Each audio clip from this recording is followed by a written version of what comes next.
how can I help you? Come take a look. There'll definitely be something that catches your Truly eye. is fascinating.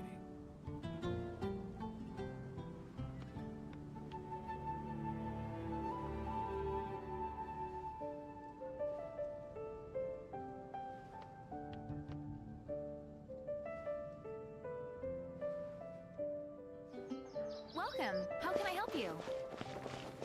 Take a look. There'll definitely be something that catches your eye. Ancient alchemy truly is fascinating.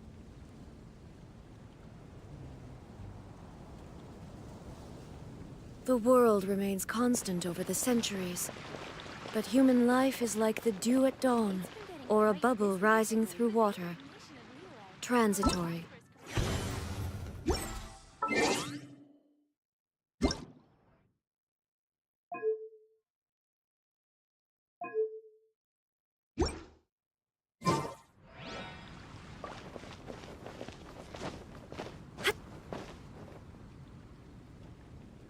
Haven't you heard?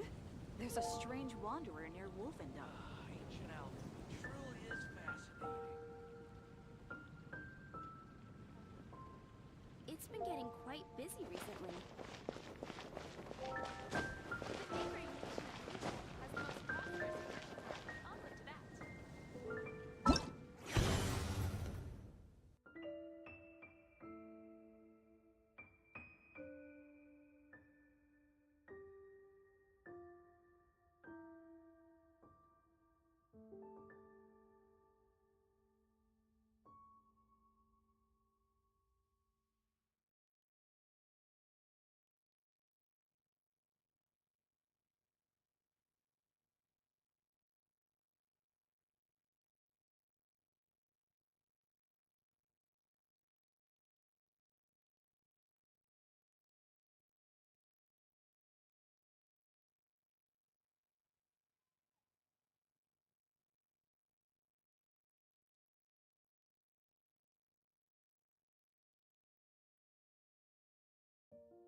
fry! Picked the wrong test subject.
Picked the wrong test subject. Fry! Fry! Picked the wrong test subject.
Fry!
Fry!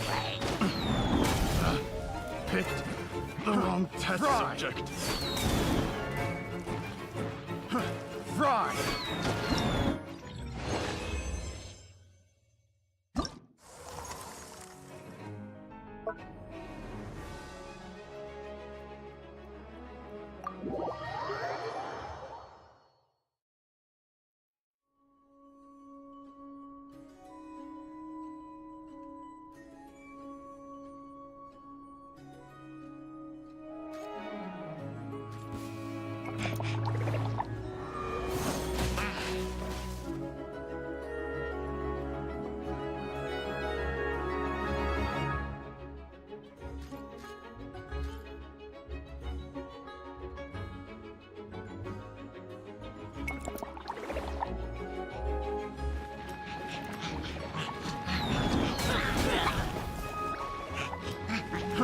Fry!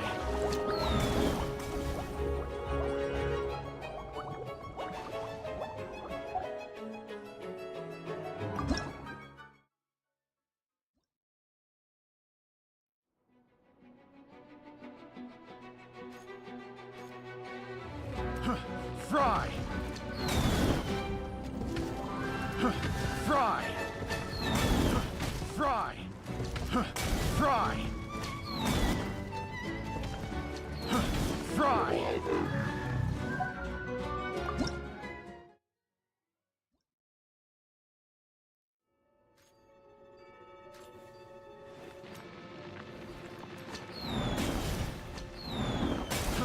Fry! Fry! Fry! Fry!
Fry! Fry!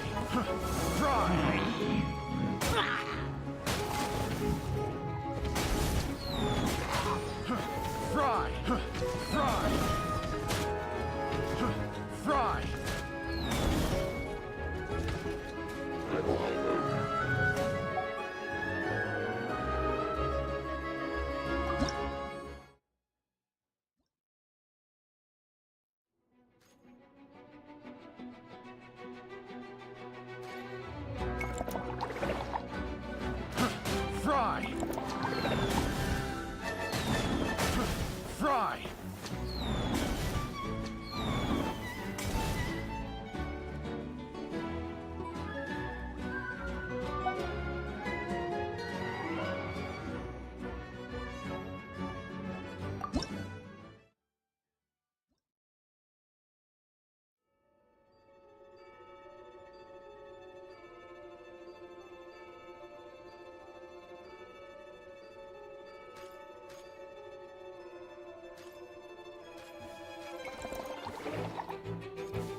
Fry!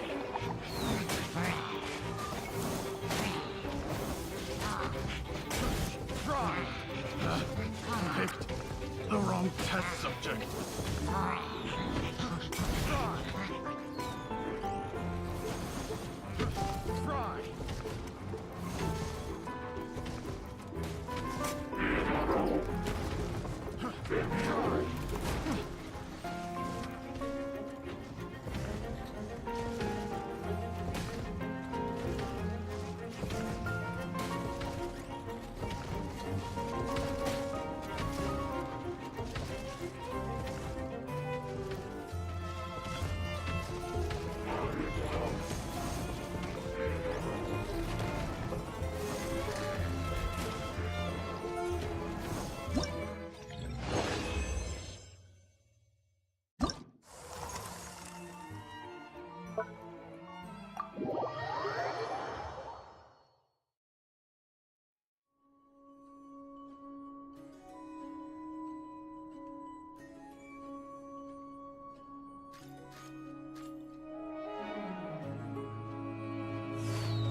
Fry!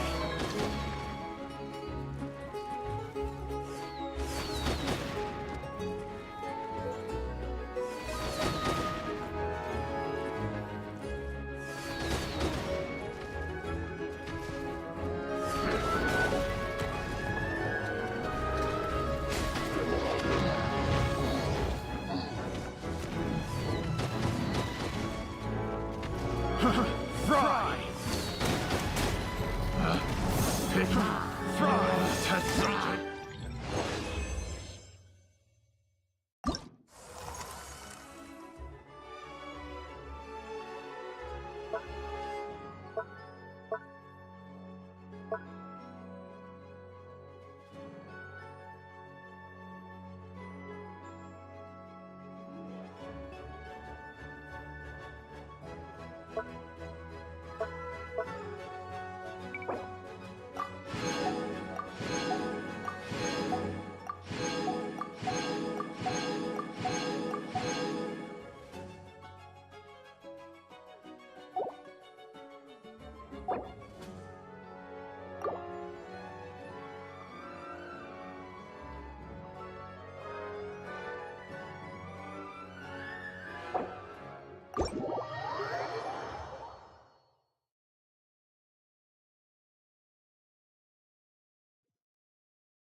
There's a newsstand over there! Wanna grab a copy of The Steambird? We know our Fontanian friends love a little drama. There's no way they let their readers down. Isn't that Charlotte? And standing next to her, surely that can't be... Kinich? How about... Lost treasure resurfaces at last. Behold the beauty of the Remurian teacup.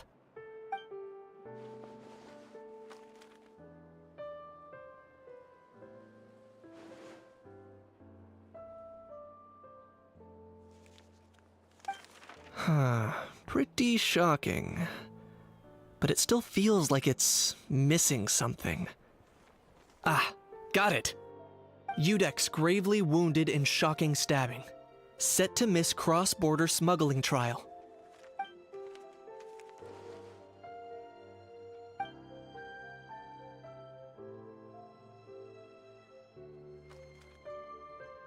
Huh? What? Did Paimon hear that right? Nevelet was stabbed and gravely wounded? No, surely that can't be right. Can it?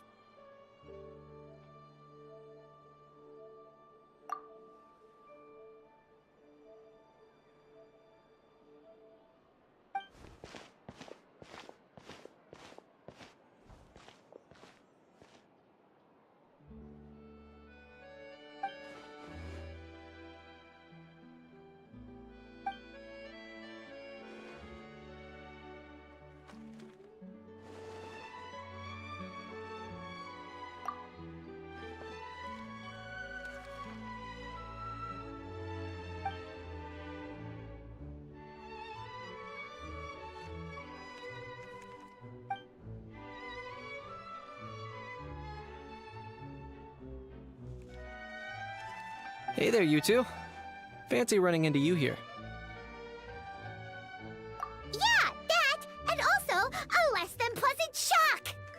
What the heck was all that about a Saurian meat restaurant and the Udex getting stabbed? Please say you weren't being serious.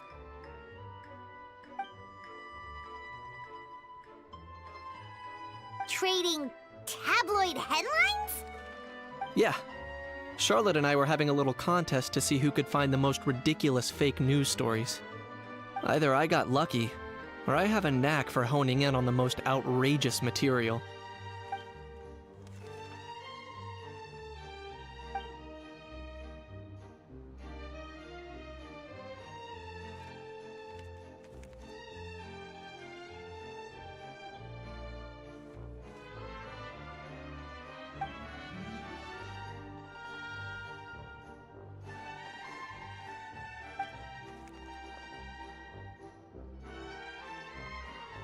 If I had to quantify it, I'd say about 1% of what they write is the truth. Huh? Him? Lenient? Oh, you gotta be kidding! Ah! Don't get me wrong. I'm not trying to give credit to these so-called news stories for occasionally including a grain of truth. All I'm saying is, even the wildest leaps of the human imagination are always rooted in reality. You mean all those fake headlines you mentioned actually do have some basis in fact? Sure they do. For instance, there was in fact a smuggling trial recently. Considering the amount of speculation surrounding the smuggled goods, it's no wonder there are rumors about restaurants serving saurian meat or teacups being unearthed from ancient ruins. But in reality, the goods in question were simply a few ancient relics dug up from ruins in that land. Rest assured, no saurians were harmed in the process.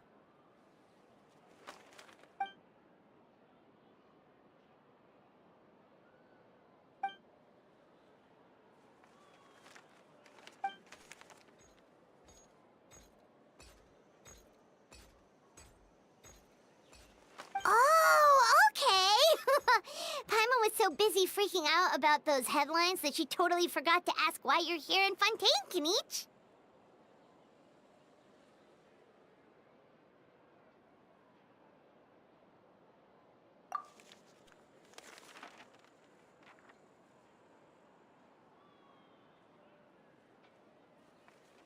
It was a pretty open and shut case. and my testimony in court was clear enough. But I'm guessing, Mademoiselle Charlotte, that you're less interested in the case than you are in trying to uncover some news stories about Natlan.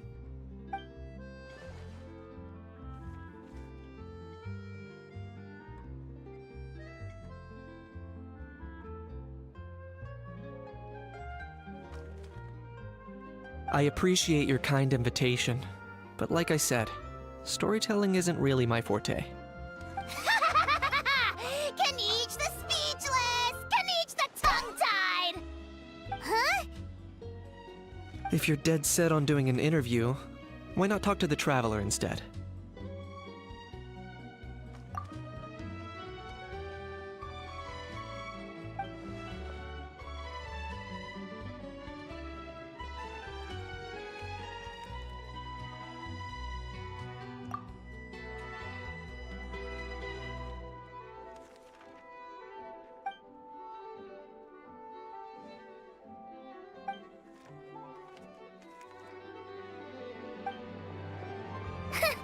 Charlotte never stops, does she? Anyway, Paimon just has to ask. That how thing that popped out before, or was it a how? It kind of looked like a how, but at the same time... Oh, that thing. Yeah, that was a how. Huh? What's up with him? Like, he's still noisy, but he's way quieter than before. It's like he's trying to hide or something. Could be. Not acclimatizing?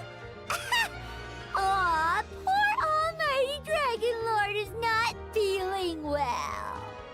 Too bad he can't come out to argue back. What do you mean? There's nothing physically wrong with him. It actually has to do with a strange law we learned about after arriving in Fontaine. Apparently, it's forbidden to release flying objects within Fontaine city limits during the first 3 days of each month.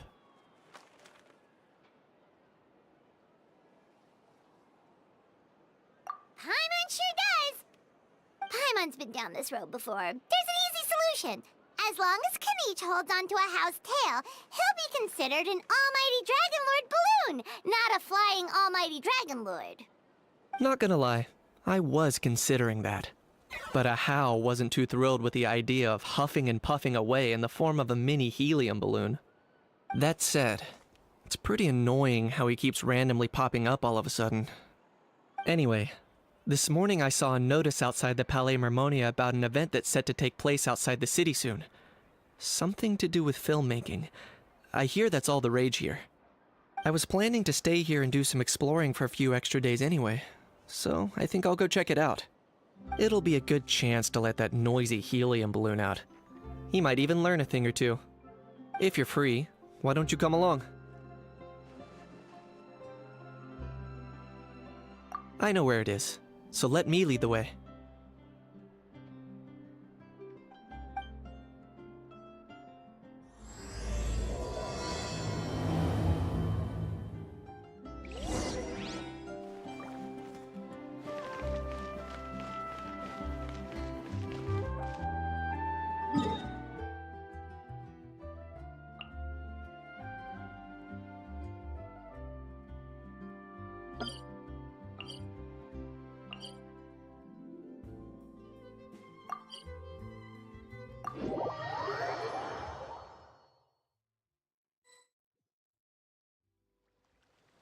Looks like I remembered correctly. Here we are. Wow, this is awesome! Hard to believe it was just an empty beach before. Yeah, it was still completely deserted only a few days ago when I passed by on my way to testify at the Opera House. There must be some efficient workers in Fontaine. Quite impressive. A few days? One night was all it took. Rap-a-tap-tap, ta-da! But is this all it takes to blow people away? Oh, no, no, no. Given my past experience, I can't let myself get carried away.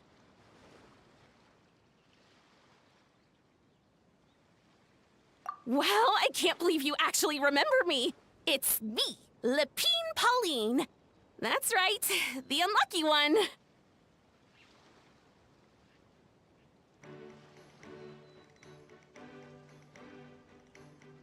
Of course! How else would we have managed to build Fantasyland in a single night? Fantasyland? At least that's how I like to think of it myself.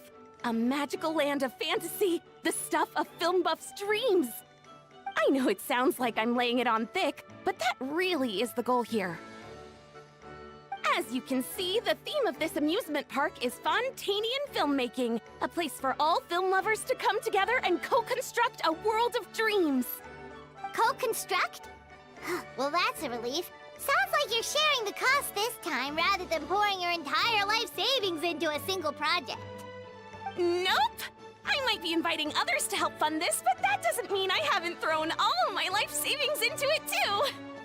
Huh? You've got to be kidding. Ha! Look at you, puny little humans. Recklessly betting your entire future against some stupid vanity project. If you're expecting even an ounce of sympathy from the almighty Dragon Lord, dream on! Mockery is all you shall get, straight from the heart! Sorry, just ignore that little gizmoid. He likes to butt in occasionally. Do go on. Gizmoid? Who you calling Gizmoid? You're the Gizmoid! Wow! That's quite a nifty mecha you've got yourself there. Is it some sort of smart personal assistant? You ought to let Miss Charlotte see your cool gadget. Who knows? Maybe you could even look into mass production. Mass production? Ugh, insolent, vulgar, and disrespectful! I, the almighty Dragon Lord, am one of a kind! There has never been another like me, nor will there ever be! And another thing, smart is the understatement of the century! I shall have you know that I am Kahulahau, forebear of ancient wisdom! I lived for eons long before any of you were born! What? Heavens above! I beg your pardon, forebear of ancient wisdom. Please, I meant no offense. Idiot meets idiot. What's all the fuss? Making some new friends, are we?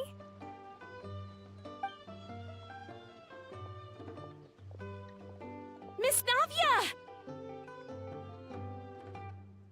Allow me to introduce the star behind all the work that's gone into this venue. Miss Navia, president of Fontaine Spina di Rosula. Hello, everyone. Partner, Paimon, how have you been lately?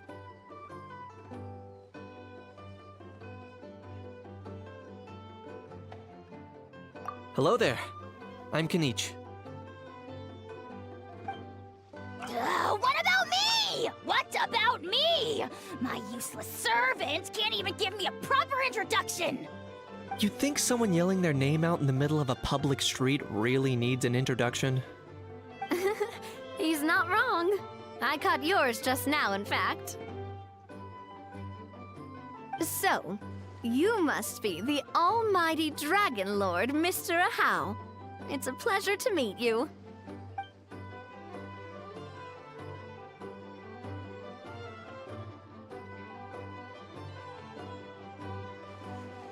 Oh, see that? That's what I call proper manners. Well, it's not every day you meet a well-mannered human. Navia, was it? Excellent. You may address the almighty Dragon Lord by his name.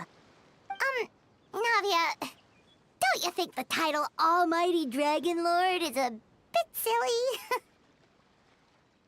It's no big deal. All little animals do that, don't they? I mean, try to puff themselves up to look more impressive.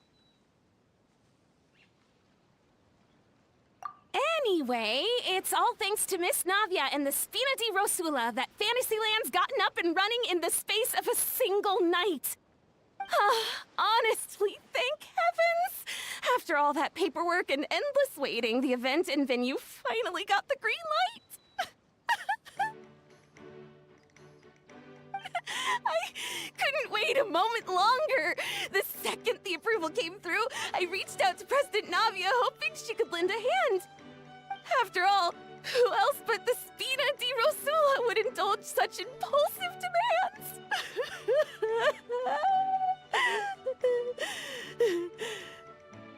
Sorry, traveler. Miss Lapine Pauline sometimes gets a bit overwhelmed by her own excitement, as you can see. I'm guessing she hasn't gone into much detail about the event yet, so let me fill you in. In short, the Cheval Moran Film Fantasyland is a fan convention that's open to film enthusiasts from all over Teyvat. Miss Lapine Pauline is hosting this event, and also providing technical support. Huh? Cheval Moran? That's right! The one and only Surintendant Cheval Moran! After much persistence and many solicitations, I finally obtained Lady Farina's permission to use the image of her close friend. Not only is our adorable mascot drawing in fans by the minute, but she's also boosting her own popularity. And that was always the goal, a win-win arrangement. It's been a while since we last met, but still, it's a surprise to hear Lapine Pauline coming out with such sensible ideas. By the way, Miss Lapine Pauline, have you decided to switch careers and go into film tech? Not exactly. By chance, one of the prototype lenses I developed caught a photographer's eye, and it's now being used for the latest cinematic productions. Thanks to this unexpected opportunity, I've had the chance to invent various film-related equipment and props. That's right. So don't underestimate Miss Lapine Pauline, our resident engineer. She's the technical powerhouse at the core of this entire event. As for the Spina di Rosula, we're mainly here to take care of planning, operations, and management. For anyone feeling inspired to set up a booth, Miss Lapine Pauline and I will provide the necessary technical and operational support once their application has been approved. By the way, traveler, are you at all interested in taking part? It would be a chance for you to earn some extra income. Plus, with your skills, I'm sure you could bring something special to the table.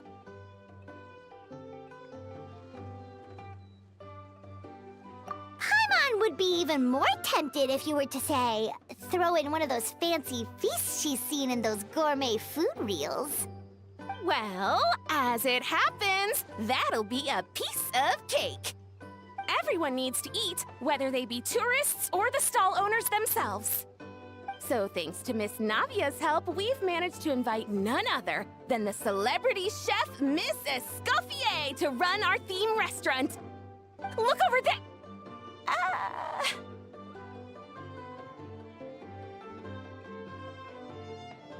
You! Yes, you! For the last time, the ingredients have to be in the right ratio! Get it right next time, or you might as well just lie down on the chopping board yourself.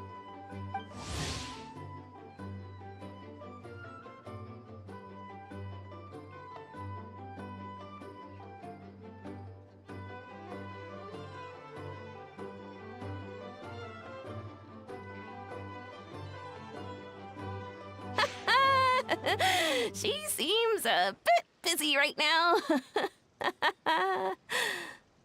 Well, I'm sold. I think I'll make a How go be her assistant. You little... What's your game here? Demoiselle, sorry to bother you, but there's an issue over here that requires your personal attention. Apologies. Looks like it's back to work with me. Please feel free to take a gander at what we've got. Anyway, if you're interested in taking part, come find me later.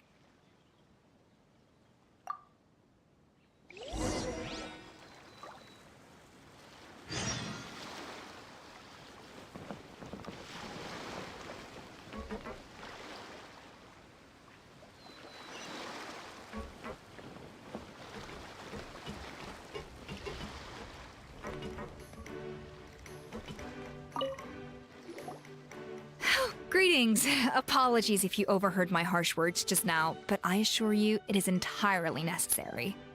The sheer lack of standards here will be the death of me. Do you have any idea of the kind of customers I'm gonna get with how lax things are at the moment? The ones that leave their guns behind by accident and then come back to collect them later bringing ammunition with them. Yeah, that's the kind of customer you wouldn't forget in a hurry. Oh. Wait, has that happened before? No, it's just the mention of guns reminded me. Someone did actually leave their gun nearby. Huh? Just before we started setting up, as we were cleaning up the site, someone stumbled upon a mysterious locked box. It didn't look like something from Fontaine, though. It had more of a Natlanese vibe. Oh? Do you think a foreign tourist might have left it behind? That's what I assumed at first. But the box was buried beneath a pile of wooden planks, rocks, and whatnot, so it seemed like someone deliberately hid it there. But I didn't see much point in speculating, so the best thing I could think of was to hand it over to the authorities. I trekked all the way over to the Palais Mermonia just to hand it in. Ugh, it was exhausting. What did the authorities make of it? Oh, they made a mountain out of a molehill, as usual. Before even addressing the question of what was actually inside the box, they had several heated discussions about whose responsibility it was to write the lost and found notice. Thankfully, the ever-reliable Officer Sedine stepped up and immediately called in the Marechaussee Phantom to crack the lock and check if there were any dangerous items inside. And, as it turned out, there was a gun. Wow, that's a dangerous item, all right. Mind if I ask what kind of gun it was? Oh yeah, Mr. Kanich, you're from Natlan, aren't you? Do you know a lot about guns? You could say it comes with the job. I have an interest in weaponry and the like. Ugh, such a spoiled brat. What, are the toys I gave you not good enough for you anymore? Yep, got sick of those long ago. You little... Don't dare you turn your nose up at my gifts! Why Time for a timeout, old-timer. Sorry, where were we? Oh yeah, do you recall what the gun looked like? It's a bit hard to describe. If you ask me, it didn't even really look like a gun.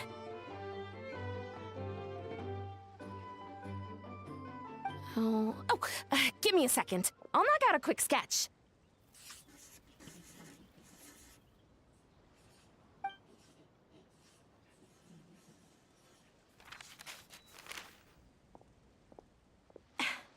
Something like this.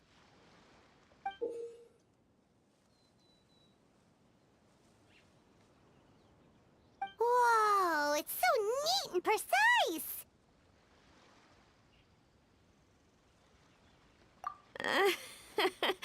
It's nothing.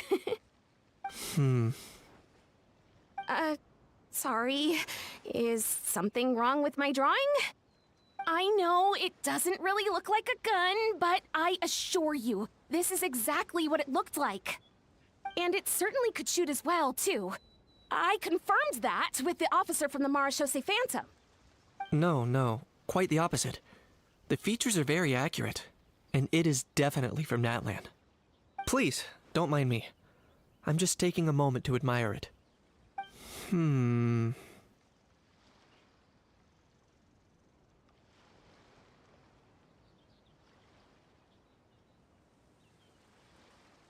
I should be the one thanking you. Thank you, and everyone else for your support. Don't mention it. Besides, we haven't really done anything. Not at all! The buzz and excitement you guys bring is exactly what this event needs. Oh dear, I'm starting to feel a bit guilty watching everyone else toil away. Guess it's about time I got back to work too. But just before I go, one last thing. Traveler, it's wonderful to see you. Here's to a successful collaboration!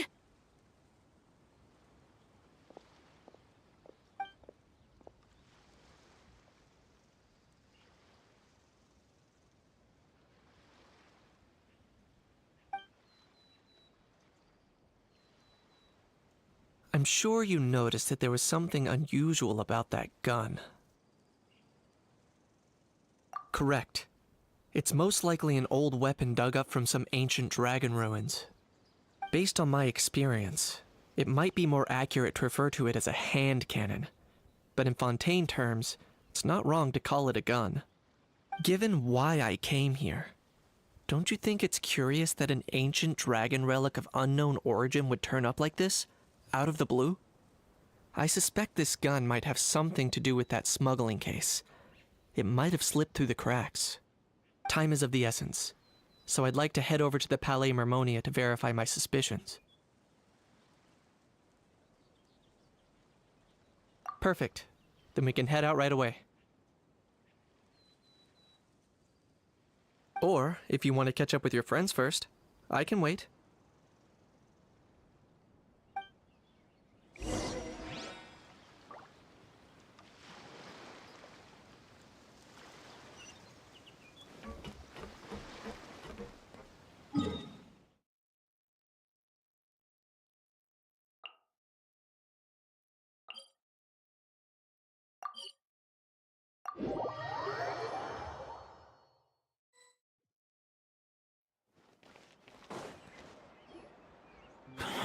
Oh, man. Bro! Are you mimicking me? Now's not the time. Come on. No, I mean, one of our buddies is here, for real. Quite a few of them, actually. Aurora and Aoife, what brings you to Fontaine? Huh? How come you're... Ah, I'm guessing Kaniche is here because of that international smuggling case, right? I've heard quite a bit about that. Word sure gets around quickly, huh? First time abroad and you're already making headlines. Oh, stop it. It's not like I was the center of attention. Wasn't expecting to see the Traveler and Paimon here too, though. Come on, Aoife. Huh? A traveler, by definition, is someone who travels around. Fair point.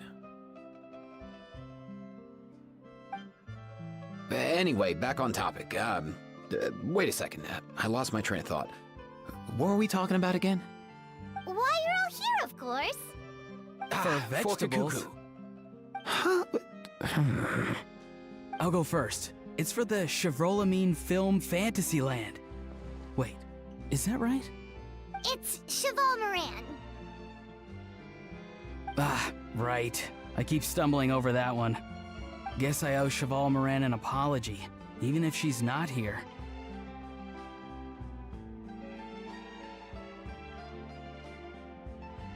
Anyway, long story short, the festival restaurant urgently needed fresh vegetables from Natlan, which is why Aoife and I are here. So, you guys are vegetable couriers?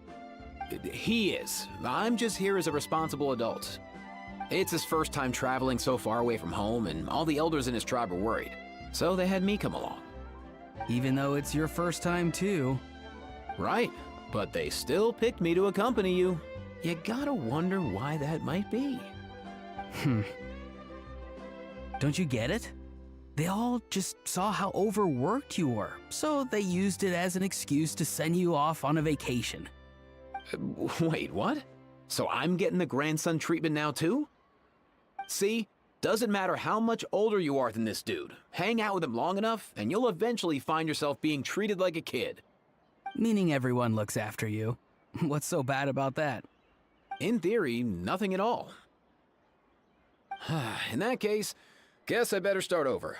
Hi, guys. My name's Aoife, and I just turned 5.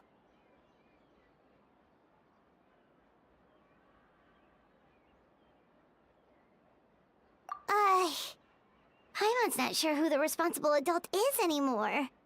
So, what about Kakuku? If he was here, we'd be making more of a ruckus than we already are. That's exactly what's got me worried. Aoife, there's nothing to worry about. You're a big boy. You can handle yourself now even without Kakuku. You think that's what I'm worried about? Anyway, my priority right now is Kakuku. Suffice it to say, Kakuku's in big doo-doo. How so? He's so small, and all he knows are a few harmless phrases. What kind of trouble could he even get himself into? Let me guess. Did he get caught out by the law on flying objects? Bro, you too? Not me. How? Oh, that pesky little chatterbox. So that's why he hasn't interrupted us this whole time. Guess he's too scared to show his face. That, plus he's already spouted enough nonsense for one day. So I've put him on mute until tomorrow. Nice one. If I was even half as decisive as you are, I would have kept a closer hold on Kakuku so he didn't get a chance to go flying off. Oh no, bro. Or rather, did Kakuku get caught by the guards for flying around? If they had managed that, we'd at least be able to track him down. But when the guards started chasing him, Kakuku flew into that building next door. I wouldn't be surprised if there was a high-stakes pursuit going down in there as we speak. Just like one of those cool crime movies. Which building? That one? Yup, that's the one. Kakuku sure has a good eye for a getaway. It's the tallest building around. I may be able to fly up pretty high, but checking every last window would still take quite a while. As for Aoife, well, let's just say he's not flying anywhere without a Saurian. Sorry about that. Not like it's my fault, though. You don't have to apologize on my behalf. Wait a sec. What's this got to do with how high you can fly? Kakuku's got himself into a real mess here, like a panicked animal running straight into a trap. It's pretty worrying.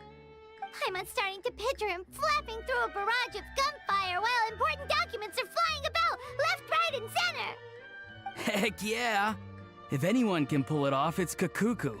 He's always been such an awesome Saurus. I believe in him.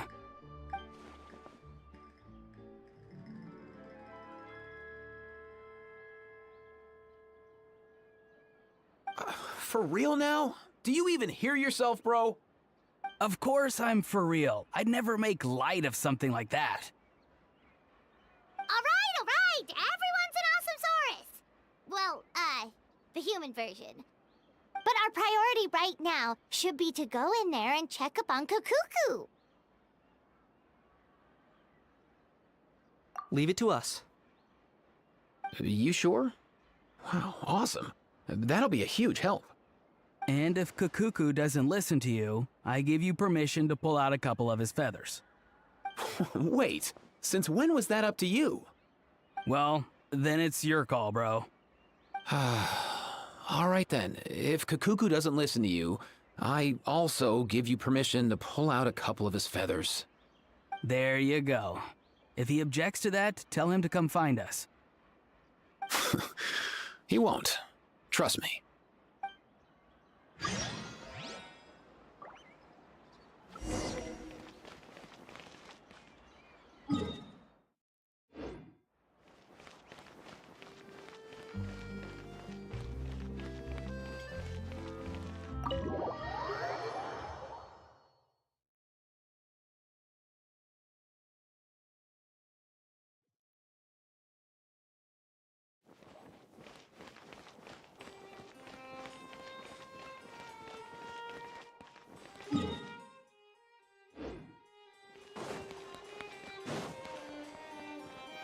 Nothing new there. The first few days of every month are always noisy. What's all that commotion? Are they arguing in there?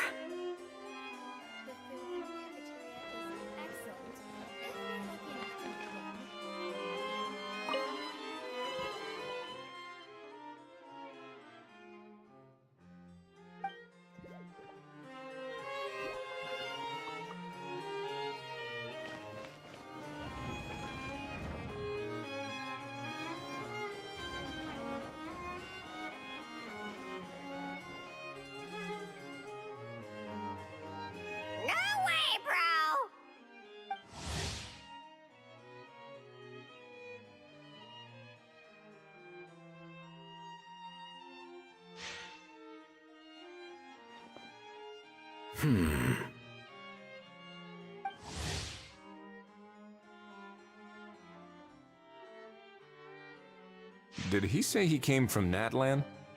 No. Get out of here! I can understand his words, just not what they mean.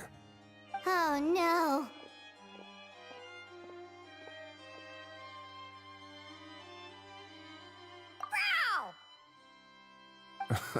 He keeps repeating the same things over and over again.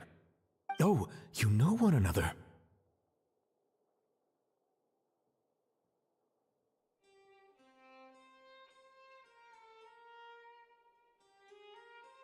He's a friend, yeah. A Saurian friend, let's say. Great. Well, that was easy. Looks like we've tracked down the owner. Guess that's one less lost and found notice for you to write, Monsieur Neuvillette. For real? Traveler, was there something important you wanted to discuss with the Udex? I'm just about done with my business here. Need me to step out? Stay and hear them out first. Perhaps it will have some bearing on your own work. If I'm not mistaken, you are the same Mr. Kanich who served as a witness in the smuggling trial? I take it there's been a further development in the case. That's right. Very perceptive, Mr. Udex. So you've met Neuvillette before? But wasn't the trial overseen by another judge? I've seen his photo in the papers. But as for this other gentleman... Allow me to introduce you to Mr. Wriothesley, administrator of the Fortress of Meripede. Or in layman's terms, Fontaine's prison warden. Please, feel free to share anything about the case. There's no need to keep anything from him. Pleasure to meet you. Pleasure to meet you! Wow, that sounded just like me. But should we really discuss official business in front of the Saurian? Oh, wow! Oh, no! I believe he said... Or rather, I suppose he meant that he'll keep this to himself. Though I should mention, Mr. Kukuku, that we will have to ask you to sign a confidentiality agreement. Sure thing,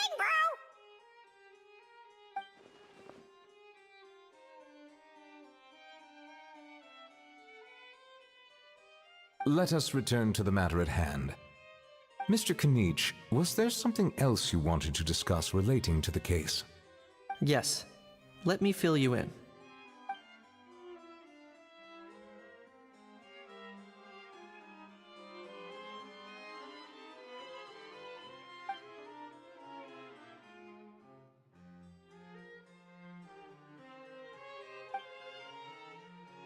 Wow! It really is exactly like Lapine Pauline's sketch! That must be all that practice drawing engineering blueprints, huh? So if it's true that this weapon came into Fontaine alongside the contraband from the smuggling case, then there's a high chance we overlooked a suspect. That's exactly my line of thought. I see. Mr. Kanich, thank you for reporting this promptly. I'll arrange for the Marechaussee Phantom to investigate right away. We should begin by questioning the prisoners in custody. Wriothesley. I'll sign off on the interrogation request, don't you worry. That would be much appreciated. It's lucky that the Palais Mermonia wasn't scheduled to release any public bulletins today, and that this guns lost and found notice hasn't been written up yet. In other words, the news hasn't leaked. I'll be staying in Fontaine for the time being. If there's any progress in the investigation or you need my help, feel free to reach out anytime. Yep, we were just about to go help out with Lapine Pauline's convention. If there's any news, we'll keep you all posted. Marvelous. Thank you all. Well then, all that's left is to...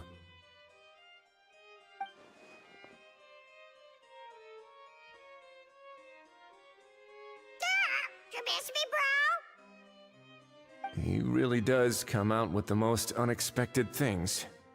Who did he learn it all from? Huh. Well, it's pretty extraordinary. Anyway, according to due process, we must first determine whether Mr. Kukuku qualifies as a flying object. And, following on from our conversation just now, he also needs to sign a confidentiality agreement. Drafting said agreement may take some time. Looks like you'll be staying with us for a while then, Kakuku. Excited?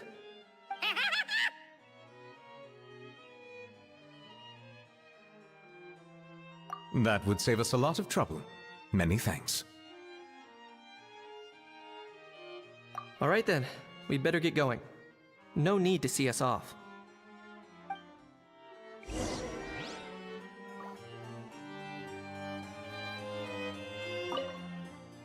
I know you mentioned a while back that people from Nadland would soon start showing up all over the world. But I hadn't expected anything like this. It seems no matter where they come from, all dragons are inquisitive by nature. You can say that again, bro! The same might well be said for humankind. The real reason you chose to stay to investigate this case was your curiosity about Natlan and Mr. Kakuku, was it not? Guilty as charged. Nothing gets past you. So, how about we take this opportunity to chat a little more? We've got the world's best translator on hand, after all. Sure thing, bro!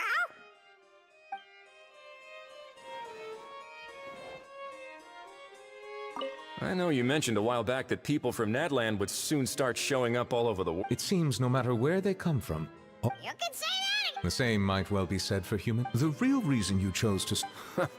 Guilty as... So, how about we take this opportunity to chat a little... Sure thing, bro!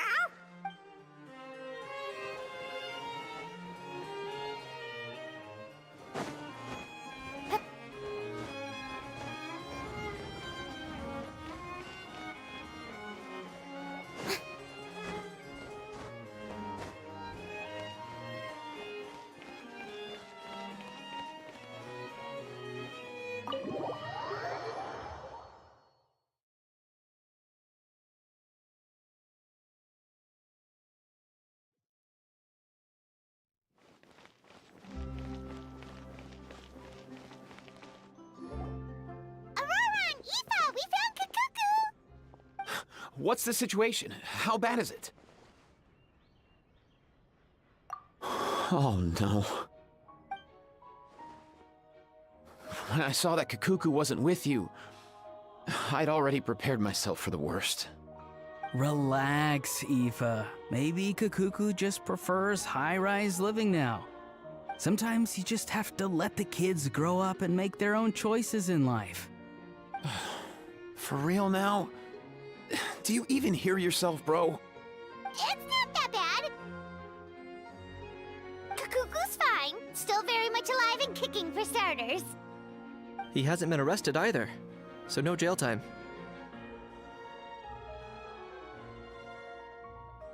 See? You're not exactly reassuring me here. As for the bad news, well, it's really not that bad. Kakuku accidentally overheard some top secret stuff, so he has to stay at the Palais Mermonia for a while to sign a confidentiality agreement. But there's no need to worry. The person in charge of looking after Kakuku is super nice, so he'll be absolutely fine.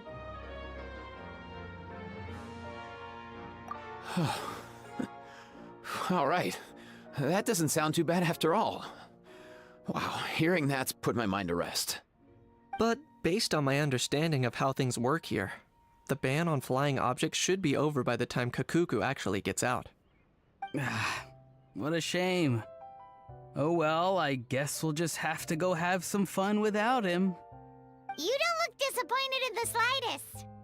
Anyway, Auroron and I will be staying in guest rooms upstairs at the Hotel de Boer for the time being. Feel free to drop by if you need us.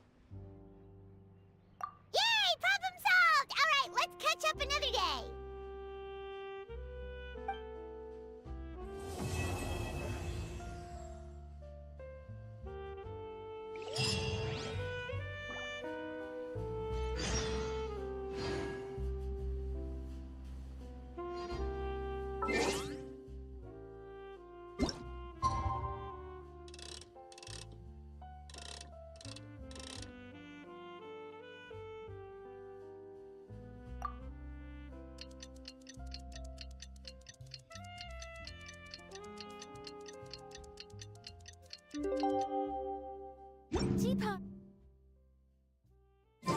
a must for the well-mannered.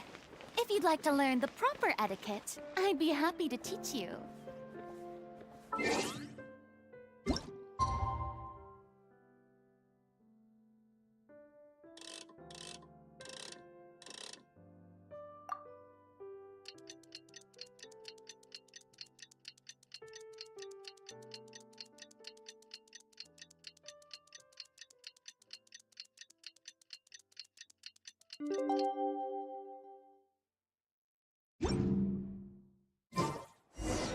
It's been a few days. Ban on flying objects should be over by now. Let's head over to the Palais Mermonia to see how Kukuku's doing.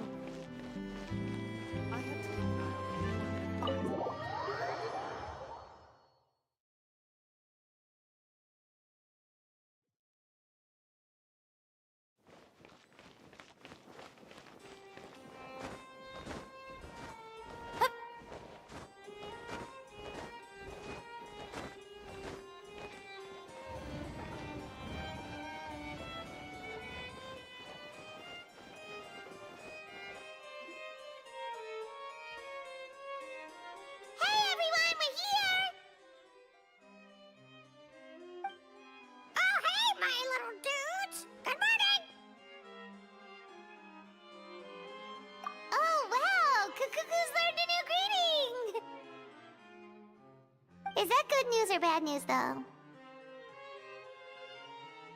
Sorry, I did everything within my power. But so far, I've only managed to teach him how to say good morning. Wait, so that's all you've been up to this whole time? Get out of here! Huh? Okay, so good mornings aside, please tell Paimon there's been some other progress too. Of course. That's why I'm here. Kukuku's not the only one that Mr. Wriothesley's been getting to talk. I'm referring, of course, to the convicts. It was nothing. These guys weren't exactly tough nuts to crack. So, what's the deal? After racking their brains, they remembered speaking to an inconspicuous middle-aged man just as they were preparing to pack up and leave Natlan. He was dressed in the manner of the Children of Echoes and carrying a box. Plus, the description matches the one the gun was found in. All in all, he didn't look any different from your average Natlanese traveler. Perhaps seeing that they were dressed as merchants, this man stopped for a chat, inquiring where their goods were headed, and even asking if they could share a boat. The smugglers were very cautious, though. They didn't tell him any specifics. But all this happened before I crossed paths with them. I happened to notice them as they were preparing to set sail. I thought they looked shady, so I snuck aboard, and ended up being carried along all the way to Fontaine.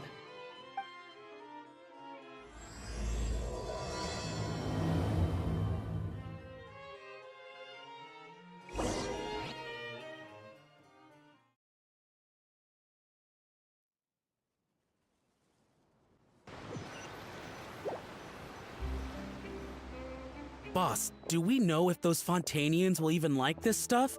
What if we can't shift it? And that's why we call you a rookie. It's all supply and demand, kid. Supply and demand. Natlan's foreign trade is just starting to lift off. There'll be a market for it, you'll see. That's right. So stop giving the boss trouble, rookie. Just do your job and keep an eye on the goods. Are they merchants? Have they come to Fontaine to do business? Scarred face. Calloused hands. On closer inspection, the fabric looks worn at the knees and elbows, and his fingernails are dirty. Not exactly your typical merchant. Could he have previously been a warrior? Or even an adventurer? Something feels off. I'd better sneak up and get a closer look.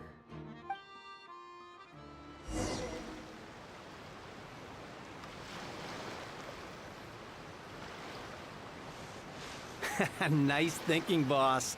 This tourist tub's been fast-going and smooth sailing. Plus, no one's been asking us what we're up to.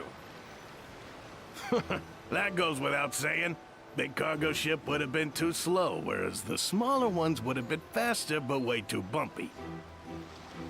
If we ended up damaging the goods by accident, all these months spent grafting away would have gone up in smoke.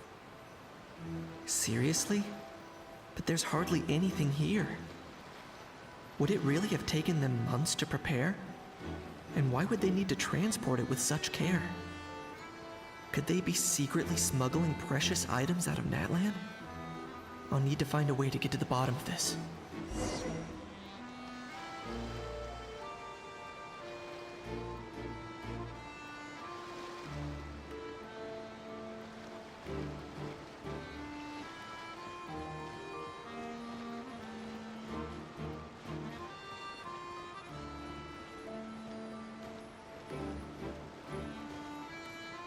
Let's go. What was that sound? Sure enough, there are Boss, do we know if those Fontanians will even like this stuff? What if we can't shift it?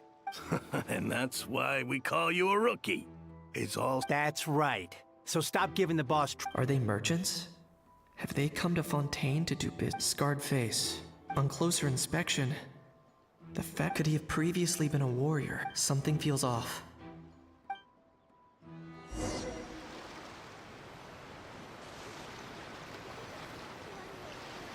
Nice thinking, boss. This tourist tub's been fast going and smooth sailing. Plus, no one's been asking us what we're up to. That goes without saying. Big cargo ship would have been too slow, whereas the smaller ones would have been faster but way too bumpy. If we ended up damaging the goods by accident, all these months spent grafting away would have gone up in smoke. Seriously? But there's hardly anything here. Would it really have taken them months to prepare? And why would they need to transport it with such care? Could they be secretly smuggling precious items out of Natlan? I'll need to find a way to get to the bottom of this.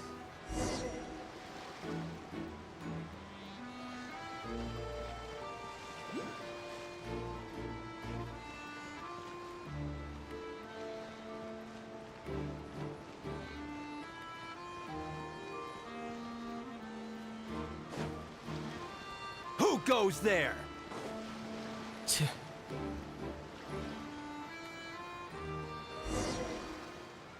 Boss, do we know if those Fontanians will even like this stuff? What if we can't shift it? And that's why we call you a rookie. That's right. Are they merchants? Have they come to Scarred face. On closer inspection, could he have previously been a... Something feels off.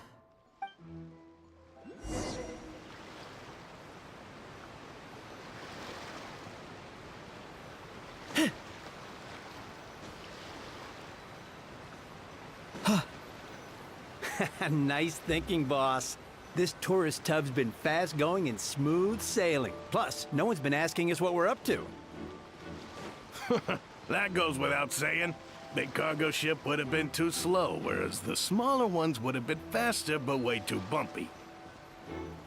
If we ended up damaging the goods by accident, all these months spent grafting away would have gone up in smoke. Seriously? But there's hardly anything here.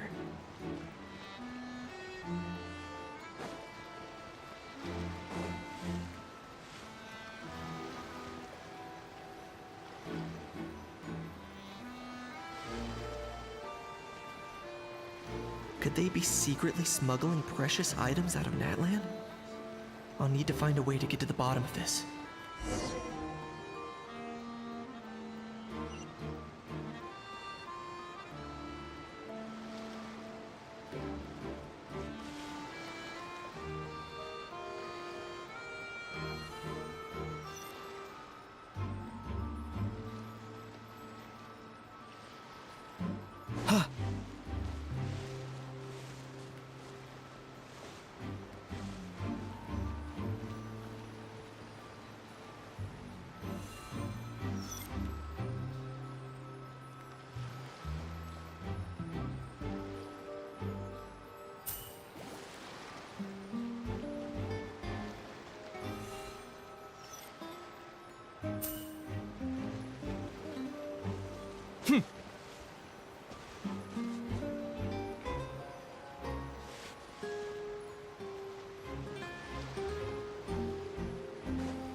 Let's go hear what these criminals have to say for themselves.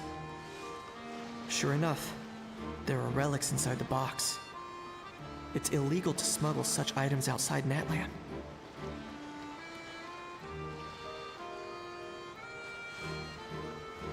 Hey, why the long face? You're abroad on business, and you get to do some sightseeing while you're at it. Sounds like a pretty sweet deal to me. You better cheer up if you know what's good for you. I guess you're right. I was just worried I might have messed up with the packing, or that something's gonna go wrong along the way. Oh, pull yourself together. Tons of foreign tourists come traveling to Fontaine. I bet their luggage is full of all kinds of weird stuff. If someone insists on checking it all, just show them the purchase order we had drawn up. Those Fontainians can't get enough of their legalese, so I've heard. They can look all they want. Aha. So their aim is to smuggle in contraband after all. Looks like I've gathered enough intel about the smugglers and their contraband. Time to inform port security.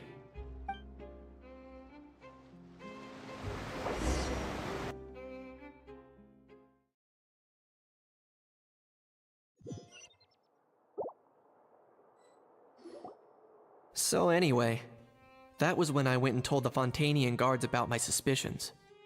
After an investigation and a chase, they finally apprehended them and sent them on their way. Well, guess they're headed exactly where they should be. Thanks. Based on your recollections just now. I was completely focused on those smugglers at the time, so I wasn't really paying attention to other passersby. Yeah, Kanish, you did great! In other words, the person who brought the gun here, the one who lost it, has no connection to the smugglers whatsoever. They were working entirely on their own. Oh dear, oh dear! Sounds like Mr. Kakuku wants to chime in? He said this elusive individual's actions are positively mystifying. It's a good observation, I quite agree. However, we still know next to nothing about the person. Perhaps we should start by focusing on the lost item itself.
It certainly seems like it was the bait in some kind of trap. The only question is, why wasn't the bait made more conspicuous? Has something sprung to mind? I just remembered a film I watched this one time. Huh? Oh wow, no way, bro! Hold on, let me explain. Just now, the traveler speculated that this box might have been placed there on purpose, as if the intention was for someone to come pick it up. That got me thinking about those films about kidnapping cases. When they demand their ransom, the kidnappers tell the victim's family to leave money or valuables at a designated spot for someone to come pick up. That doesn't merely happen in films. There have been similar cases in real life. In fact, if anything, it's probably the real-life events that inspired the films. Sounds plausible. Ooh, wait. This raises the stakes to a whole new level. If the gun really was some kind of ransom, then... Since we took the box, the kidnappers never got their payment, so... does that mean they executed the hostage? I agree. I don't believe we have a kidnapping on our hands. Selling off stolen goods is extra work that most kidnappers would want to avoid. Unless they're after something very specific, they tend to just ask for cash. Could we be dealing with a kidnapper who's dead set on getting their hands on an ancient dragon handgun? It's not impossible, but the likelihood is very slim. We can discount that possibility for now. And speaking of selling stolen goods, don't you think this looks more like a transaction?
So, bottom line, this was an individual smuggler at work. Exactly. And it was the location itself that caused the deal to fall through. The last thing they would have expected was for a quiet beach to turn into a bustling film convention overnight. Not only is the area now packed with tourists, but the Spina di Rosula have a presence there. I'll bet that both parties were completely caught off guard. That sounds like a plausible theory, but how do we verify it? Looks like your people better start rolling up their sleeves. How so? Easy. Just follow the usual procedure by putting up a lost and found notice. The more routine we make it seem, the more likely the suspect will come forward to claim it. Even if they send a proxy, we're liable to get our hands on new leads. And timing-wise, it's about time we updated the bulletin board anyway. All we need now is a lucky gestionnaire to write up the notice for us post-haste. Ah, so that's what you meant by rolling up their sleeves. In that case, I may as well write it myself. Delegating this to someone else would require an additional explanation. Or are you just not used to asking others to work overtime? Is that really a major concern here? Well, looks like I won't be needed around here. At least until the notice has been posted. You could always wait here if you like. The Palais Mermonia serves a particularly fine cup of tea, if that swings it for you. Thanks, but no thanks. I left a very noisy creature with a friend before heading out, so I should probably get back to feed it. Ah, I wasn't aware that you had a pet, Mr. Kanich. Speaking of pets... Get out of here! Out of here! Yep, that's the plan. Out of here indeed. I believe that what Wriothesley is trying to say is, you are free to leave, Mr. Kukuku. Furthermore, it has been determined that Mr. Kukuku should not, in fact, be classified as a flying object.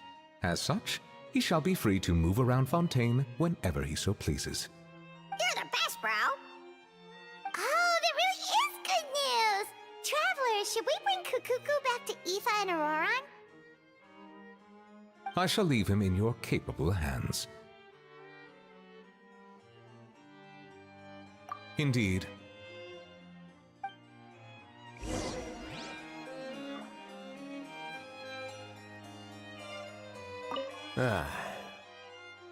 You know, all this has made me realize that I'd quite like to have a pet.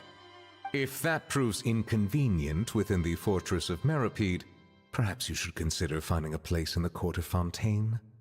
That actually sounds like a good idea.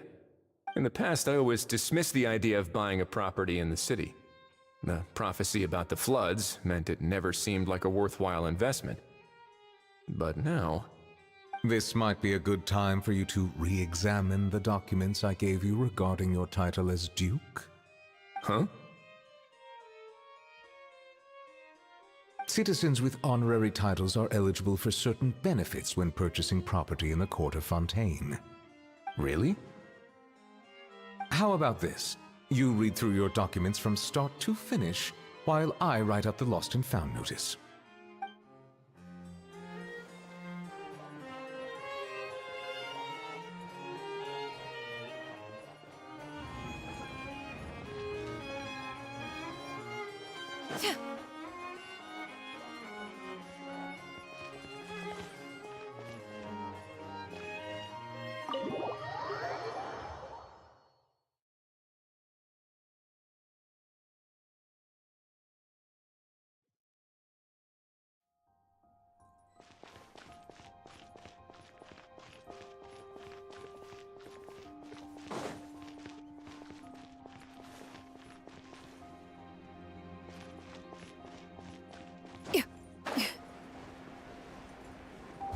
Yeah! Skyward! Scatter!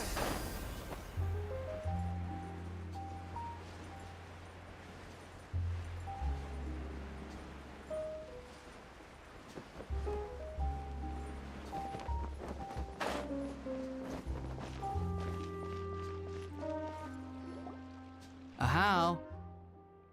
What? What now? Let's shake hands. Fine by me. Get ready for a knuckle sandwich! Ugh.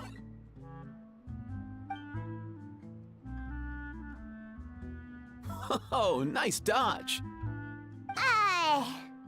Paimon feels strangely inclined to keep a safe distance. Did you miss me, bro? Cuckoo, you're free! Ugh, not you again. Nope, didn't miss you in the slightest. Hey, Gramps. And hey, Paimon and Kanich. It's good to see you all. Thanks for bringing Kukuku back. Get it away! Get it away from me! Nice to meet you, bro. Who are you calling bro? Say that again to my face! I dare you. If you've got the energy to argue this much, you're clearly not hungry yet. Let's go find something to eat while a How lives his best life. Poor How. He spent all day being tormented by Auroron, only to discover that the suffering's just begun. Eva, as a Saurian vet, how can you just sit back and watch our little dragon bro suffer? Huh? How am I the bad guy? Even hear yourself? Ah! Doesn't anyone want to hear how Kukuku got out of jail?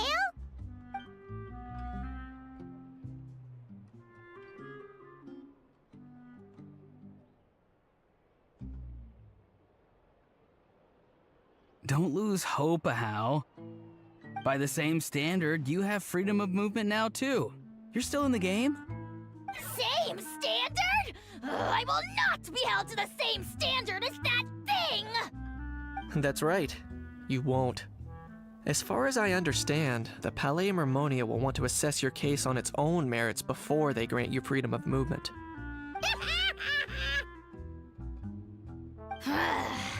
Where's that Saurian meat restaurant again?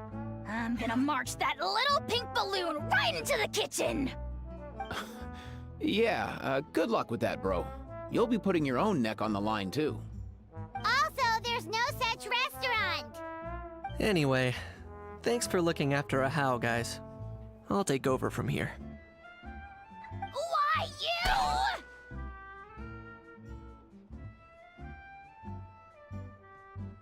Between the two, Kukuku wins the cuteness competition hands down.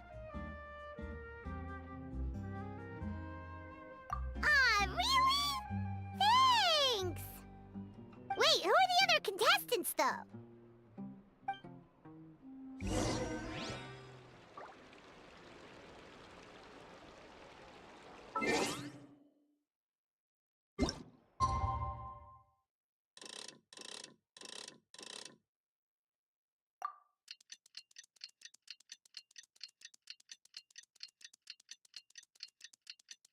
The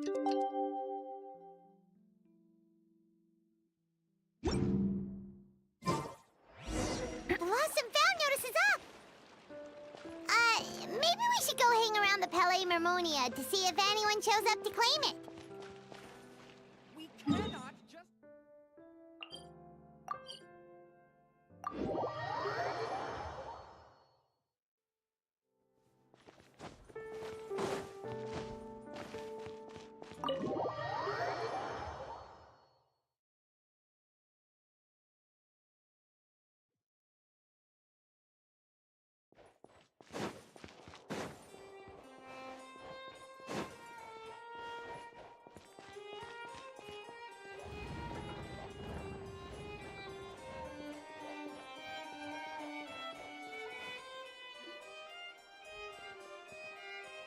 Huh, looks like there were quite a few others with the same idea. Ah, hello, you two. Have there been any developments? Okay, guess not. Well, the notice was only just posted.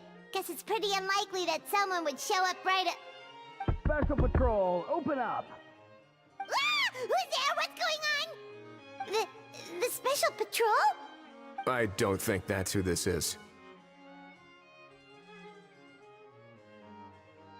Hey, this isn't the time for silly jokes! Let's go check it out.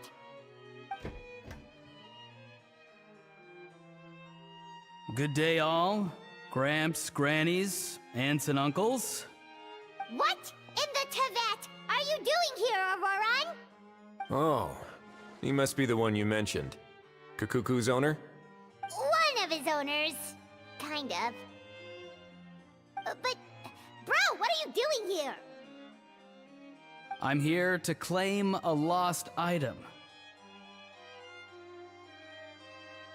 Is this the person you saw on the boat, Mr. Kinich? Somehow I highly doubt that. For starters, he just addressed us as Gramps and Grannies. And unless this is the youngest looking middle-aged man in the world, I don't think he's our guy. Huh. Was there something wrong with my door-knocking etiquette? That's how they do it in all the films. That's not door-knocking etiquette. That's the Special Security and Surveillance Patrol doing their job. Completely different things. Oh, I see. I figured it was just a polite way of requesting entry to show the people inside you had something important to discuss. Oh, sorry about that. I totally goofed that one up. Give me a moment. I'll go back out and try again. So, Auroran, you said you were here to claim a lost item. What did you lose? Yeah, so basically...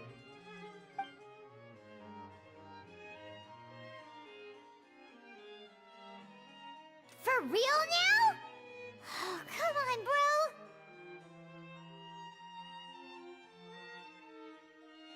bro. Auroran, be honest now. Were you the one who lost this? No, it belongs to a friend. So it belongs to Aoife? Of course not. Aoife has his own gun.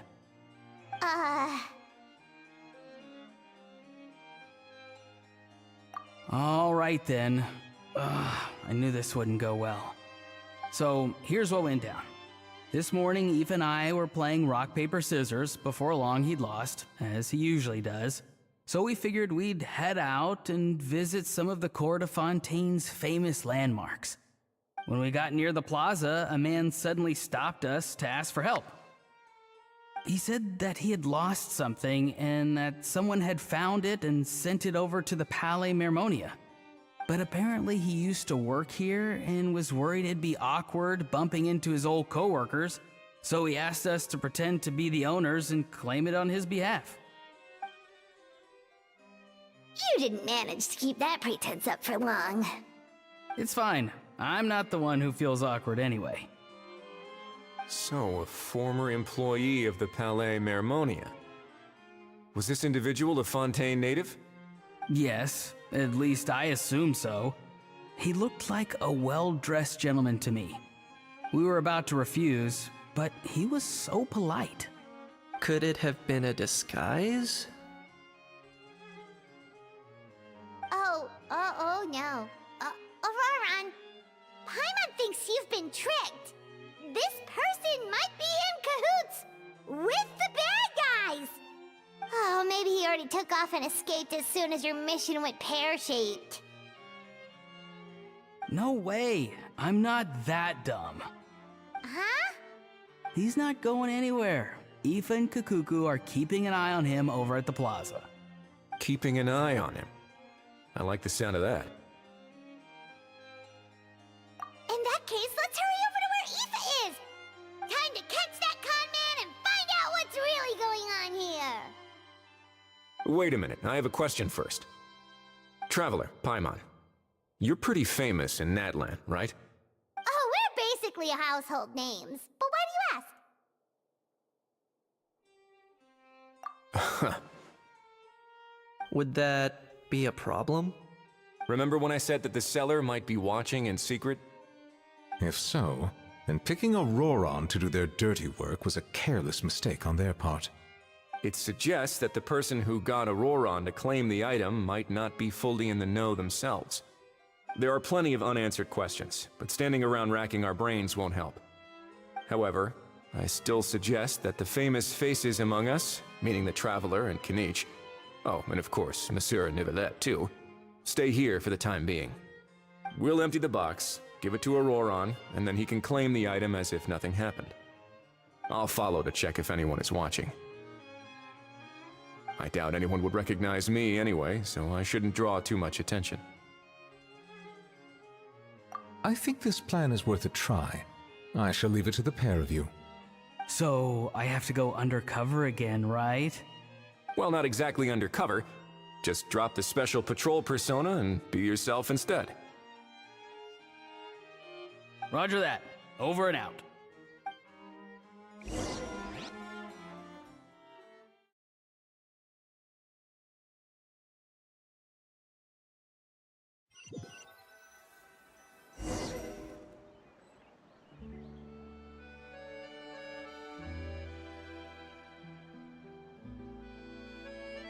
No sign of any suspicious individuals around here.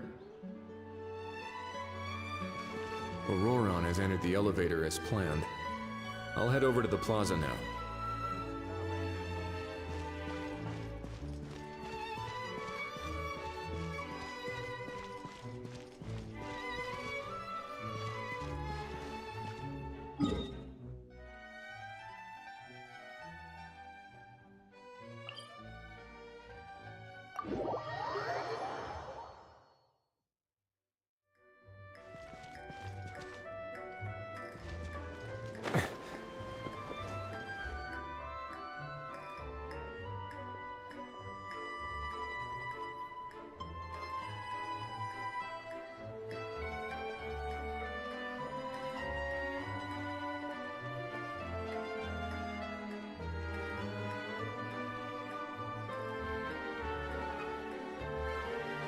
Nothing suspicious going on here, either. Strange. Maybe we're overthinking this? Oh dear! Oh dear! Stop with the pecking! Stop with the pecking! Please, sir, I'm begging you, do me a favor and get this pet of yours under control! The heck are you on about?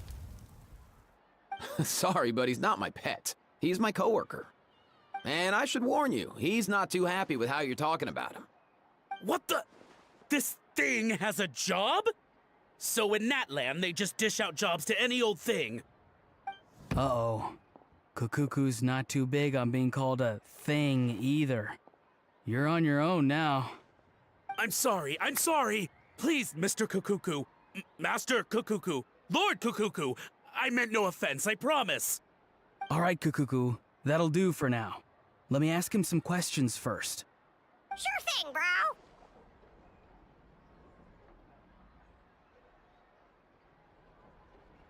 Auroron actually looks pretty serious this time. Was he just pretending to be clueless earlier? Interesting. Think I'll sit back and see how this plays out. You actually got it? Wow, didn't think it would be that easy.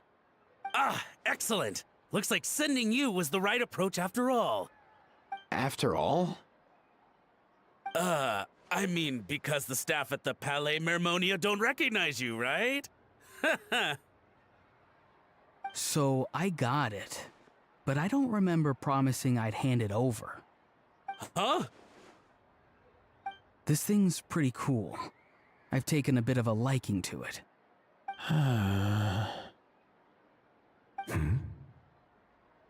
Please don't do this, my good sir, my master, my lord. My very life hangs in the balance. His life hangs in the balance? If this means so much to you, what are you gonna offer me in return? Are you trying to get him to say my life? How'd you know that? Because I watched that film with you.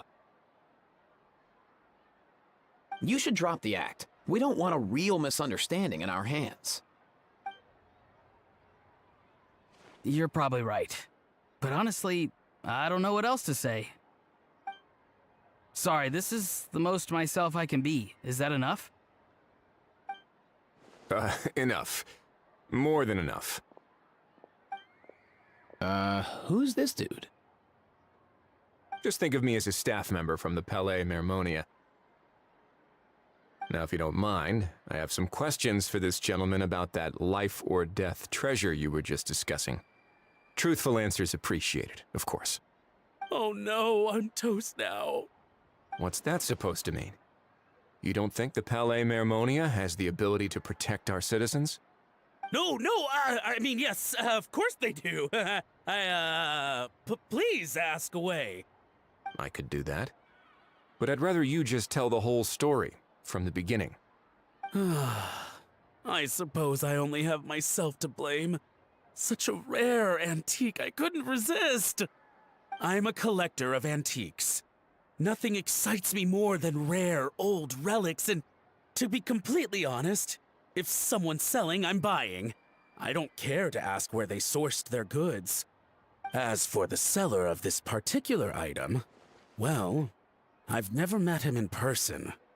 We've had some prior dealings, but always under the cover of coded ads in some shady tabloids. Lost and found notices, missing person ads, that sort of thing. As long as I took care to hide a time and place somewhere within the text, then slipped some mora into the envelope before submitting the ad, it would get published. And that was that. No fuss, no trace. Simple, right? Normally, everything goes off without a hitch. But this time, I arrive at the pickup spot expecting a discreet in and out, and instead, I find a whole construction crew at work. That was not what we'd agreed, but I couldn't just let it go, so I reached out to him again the same way as usual. He replied, and do you know what he said? He told me that the item's now in the Palais Mermonia. Well, he wasn't lying about that. He insisted that it would be inconvenient for him to make an appearance himself, but said that if I could somehow find a way to retrieve it from the Palais, he'd give me a discount on the price. Of course it wasn't the discount that swung it. Do I look like I'm strapped for cash?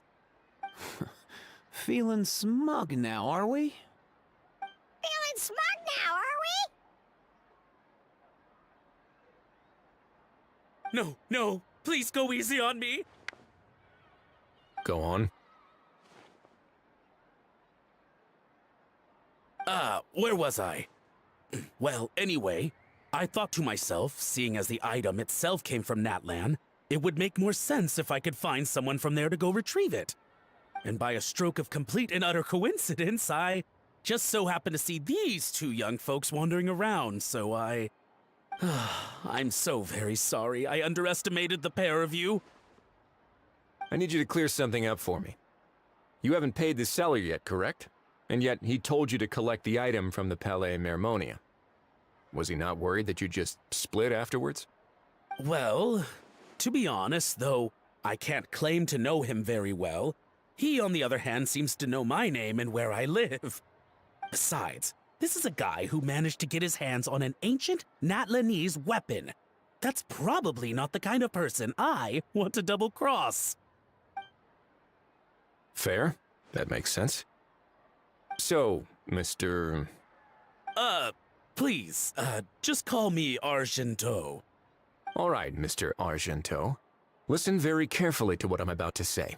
It will determine how much of the rest of your life you'll be spending beneath the waves. What does he mean? Is he gonna drown him just like they do in those gangster films? Oh, I get it. He's talking about that place at the bottom of the Fontanian Sea. Shh, can it? Owing to your suspected involvement in the illicit trade of Natlanese relics, you're now one of the suspects in an international smuggling case. A trip to the Opera Epiclese seems unavoidable at this stage, but on the bright side, you still have one chance to make things right.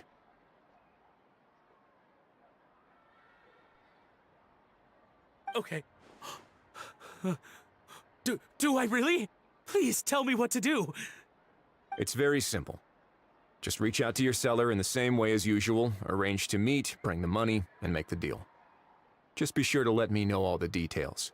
I'm talking time, place, the whole lot. If we can catch the other party by doing this, you'll have gone some way toward redeeming yourself. Understand? Oh, I see. I understand. You shall have my full and unadulterated cooperation. Good. Don't break the law, and don't even think about making a run for it. The Palais Mermonia will be watching you and ensuring your safety. All right, take the box, but leave your ID and other documents behind. You can go now. As for you two, protocol dictates that I should take you both back to the Palais and have you sign a confidentiality agreement. But that would take a lot of time and effort. Such a hassle, bro! See, Mr. Kakuku knows exactly where I'm coming from. So, I was thinking, since you're all friends of the Traveler... I understand, sir. We got dragged into this by accident, and it has diddly squat to do with us. And out of respect for the Traveler, we won't say another word. Oh, I know this part. We better keep our mouths shut or we'll both be sleeping with the fishes in the tailor-made pair of cement shoes. In that case, I understand completely. Not exactly what I was going for, but if that's how you want to understand it, then be my guest. Then it's settled. Thanks for your help.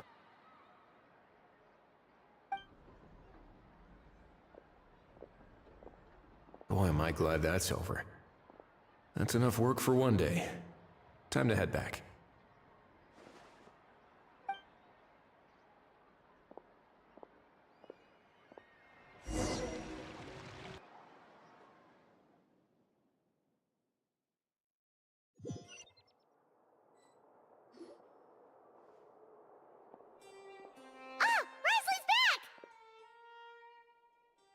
Judging by your expression, it must be good news, huh? It went smoothly, on the whole.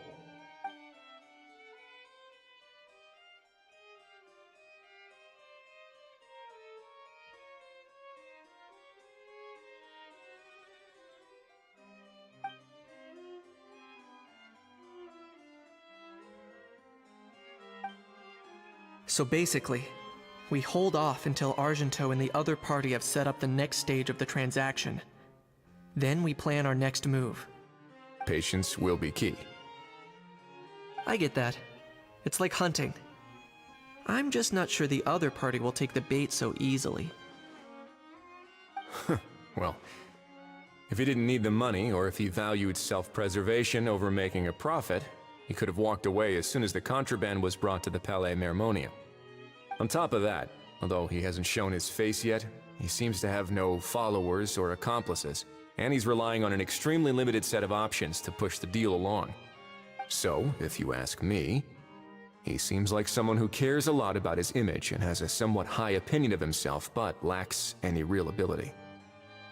I almost get the feeling that if he misses out on this opportunity, he won't have any other way of making money. His every move is like a spin of the roulette wheel, hoping that the ball will land exactly where he wants it to. Or, I don't know. Maybe he'll cut his losses and vanish into thin air, and our efforts will have been in vain. At least Natlan will get the stolen relic back, so it won't have been for nothing. In that case, let's hope his arrogance stays in play. Everyone, I have just briefed the Marechaussee Phantom on the situation. As soon as there are any further developments, we will act without delay. When that time comes, we will be relying on your help. We'll be waiting for the good news!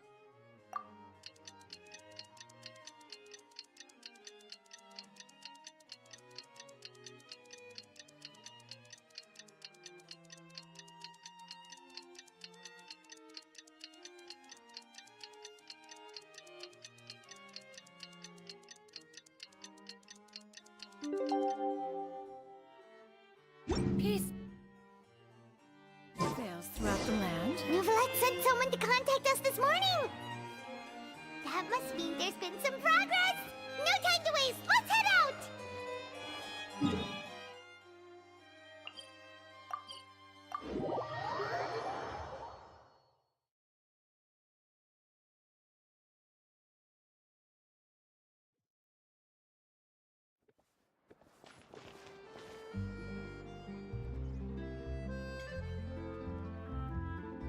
Hey, everyone! We're not late, are we?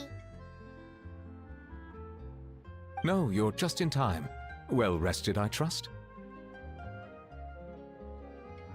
A great way to stay energetic, certainly. We received word from Mr. Argenteau yesterday, confirming the time and location of the transaction. It'll take place this afternoon, and it turns out it'll be somewhere we all know pretty well, too.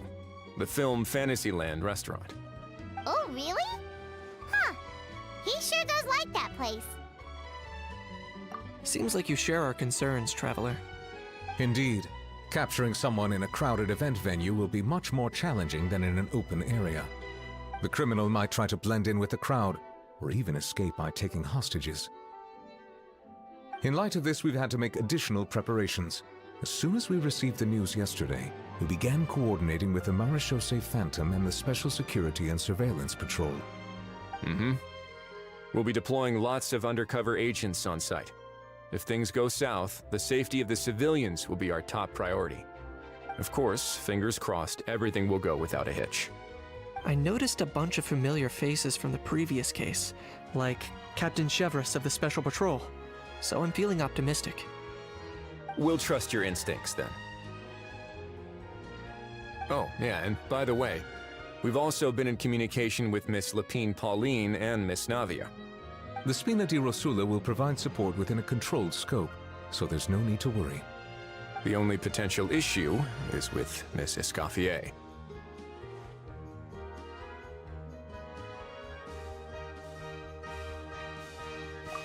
It would be easy if it were that simple. All right, no more jokes. Miss Escoffier has made it clear that she doesn't want her restaurant to suffer any losses as a result of this operation. But, well, I have a feeling things might not go quite as smoothly as she hopes. To be honest, we shouldn't have dragged you into this in the first place, and it's caused you quite enough trouble already. The Fontainian authorities should be able to handle the rest from here. But still, I'm guessing you'd like to see how it all turns out. Well then, feel free to head down to the scene, but just stay alert and play it by ear. You won't necessarily have to do anything. Unless things go pear-shaped, of course. I'll do my best to ensure that things don't escalate to that point. Of course.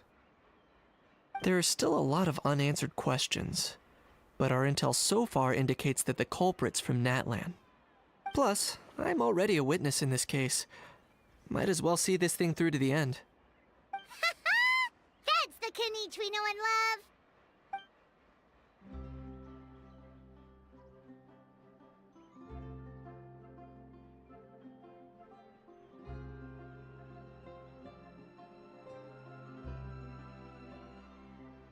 Well, that's enough of the small talk. The operation's scheduled for the afternoon. If we're quick enough, we'll even have time for a few cups of tea before we leave. Oh, and let's grab something to eat too. Can't work on an empty stomach, you know. And rooting for you. It's a very important job. All right, I'll head over to the venue now. Ahao's been harping on for days now about this event-exclusive meal he wants to try. Guess I might as well shut him up sooner rather than later. See you in a bit. I look forward to hearing how it all goes.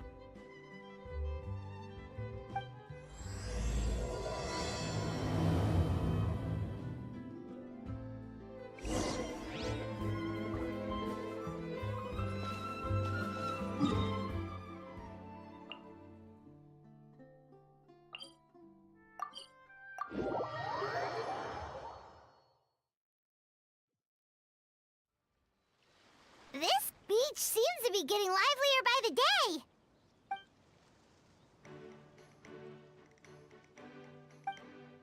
Traveler,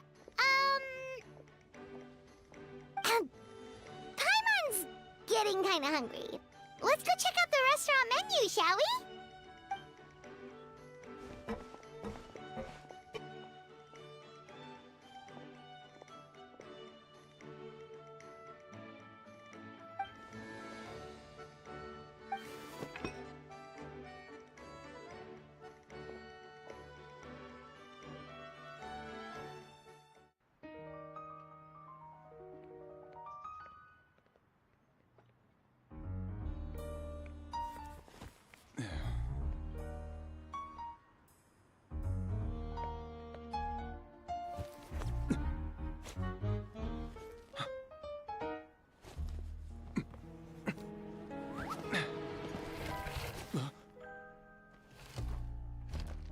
Your friend thought you might be thirsty.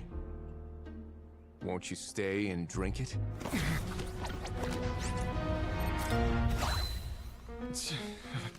I tend to steer clear of drinks left out in the open.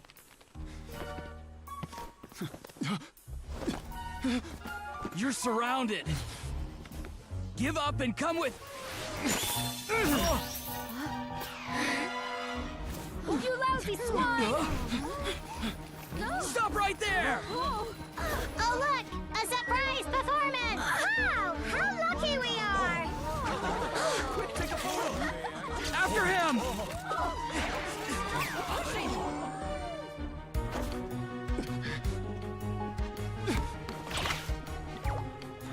Sorry, my guy. Unlicensed and illegally docked. This boat's not going anywhere.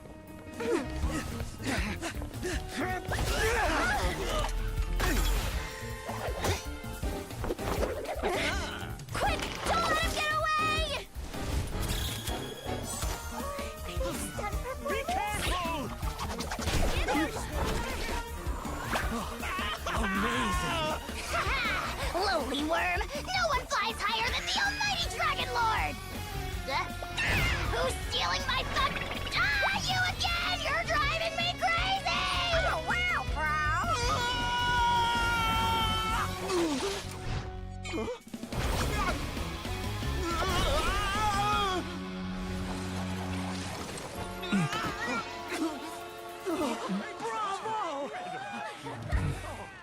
All right, that's a wrap.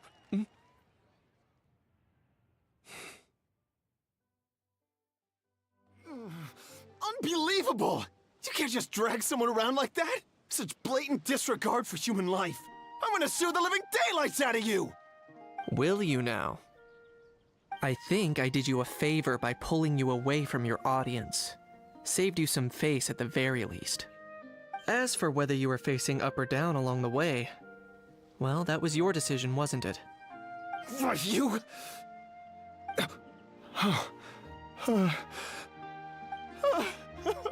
All right, I admit it.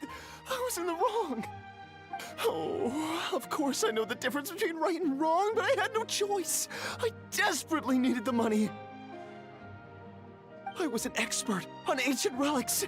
Not only did I have a successful career, but a happy family too. But my son, I never imagined he'd turn out this way. Fell in with the wrong crowd and ended up shoulder deep in gambling. We had some savings, but he drained them away like a waterfall. Once he fell into debt, he had creditors regularly coming over to threaten and intimidate him. I'm his father. How could I just stand by and watch him suffer like that? Oh, my son is about the same age as you are. If only he could have turned out more like you. That's the only reason I needed the money. Please, believe me. You...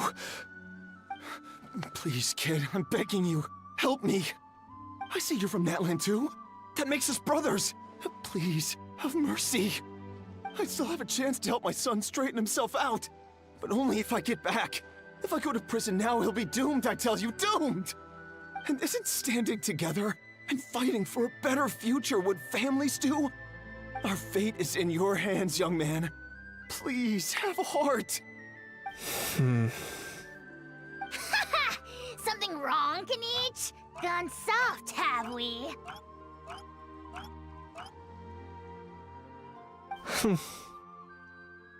I don't believe a word you say.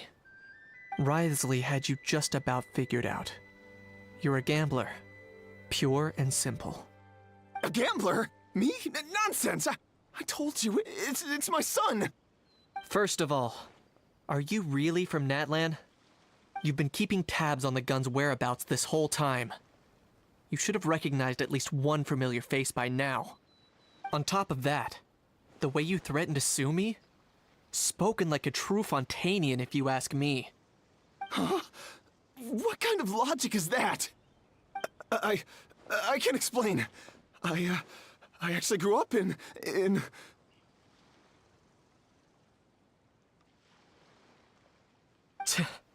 I don't want to hear another word. Ahau, here's your chance. Shut someone else up for once. The moment I've been waiting for. Eat this, scumbag! Being a compulsive liar is one of the hallmarks of a die-hard gambler. I bet you're just a Fontanian pretending to be from Natlan. Even if you have any friends or family to speak of, I'm guessing they've long since cut all ties with you. And you have your depraved ways to thank for that. Of course, I might be wrong.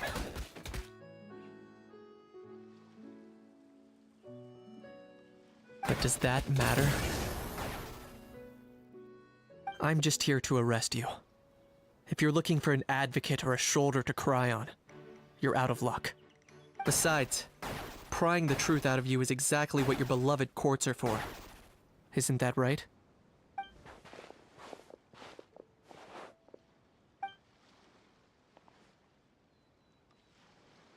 Many thanks.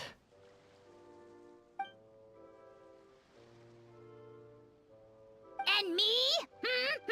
What about me? So rude. You should be bowing down in gratitude to the almighty Dragon Lord.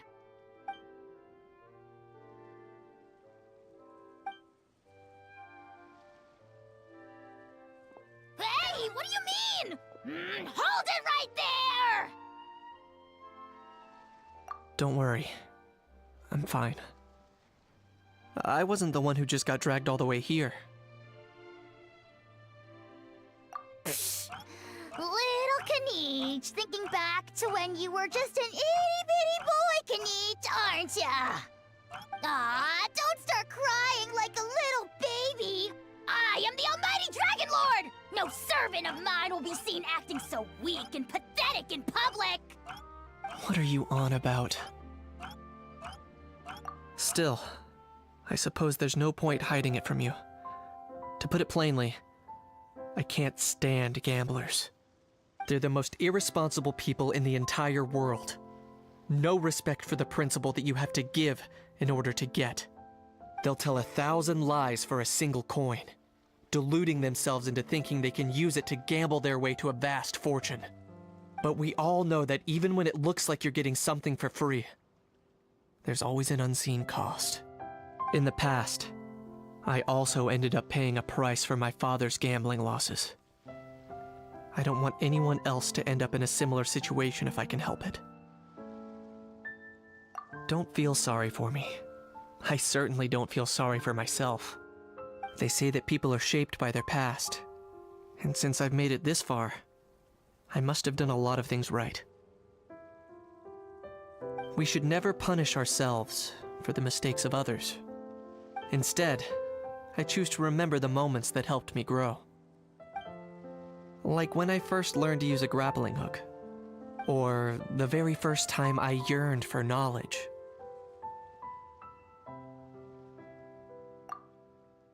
Yeah, I believe you. Let's get going. If we don't head back soon, we'll cause more unnecessary worry. Yay! Traveler Kanichi, you're back! We just saw Chevro's taking the criminal away! She looked pretty pleased with herself.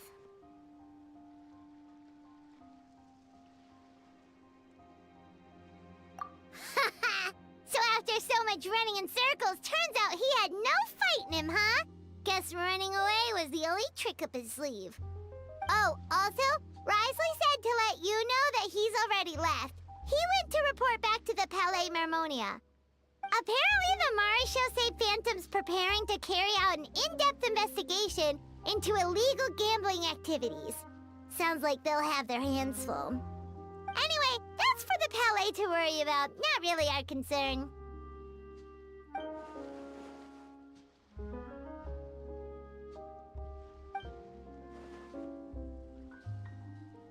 Hey, it's not like you to give up so easily, Charlotte.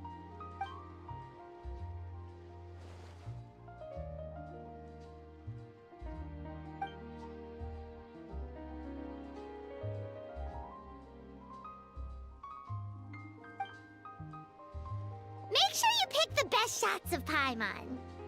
Oh, already gone. Hope she heard that. Yeah, you're right. But what took you all so long to get here? Did something happen?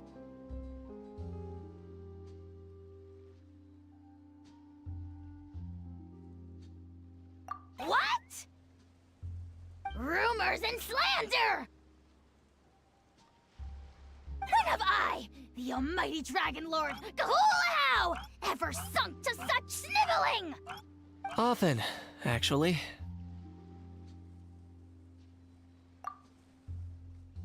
To be honest, I haven't decided yet. At the moment, I've got nothing urgent to get back for. And, in any case, the court might need me to testify again. Plus, that gun's still a key piece of evidence. I'll probably have to wait until the case is closed before I can return it to Natlan. So, I guess I'll be sticking around to enjoy the beach a little longer.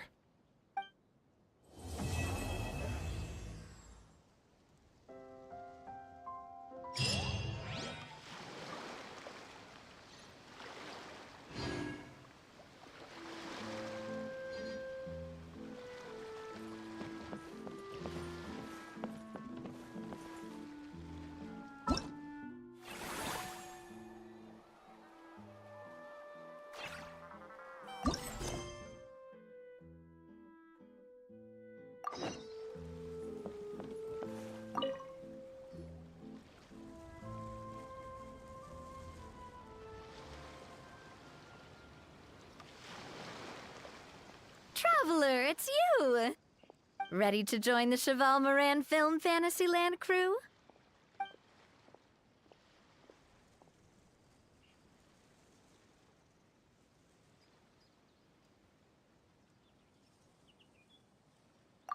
It's time, dear partner in Paimon, for us to turn our attention to the Cheval Moran Film Fantasyland.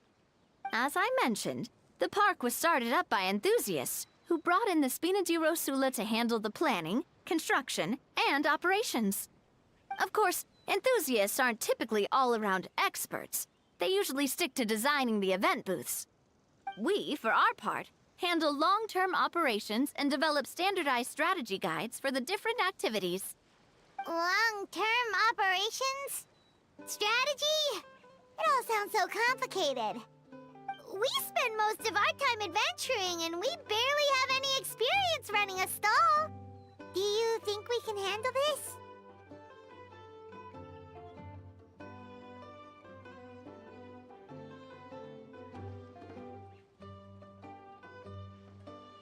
That's more like it. You've seen it all before, haven't you, partner? I'd even go as far as to say you've shaped some of Tevat's biggest business ventures. Anyway, first things first. Let's get an overview of how the whole festival's gonna be run.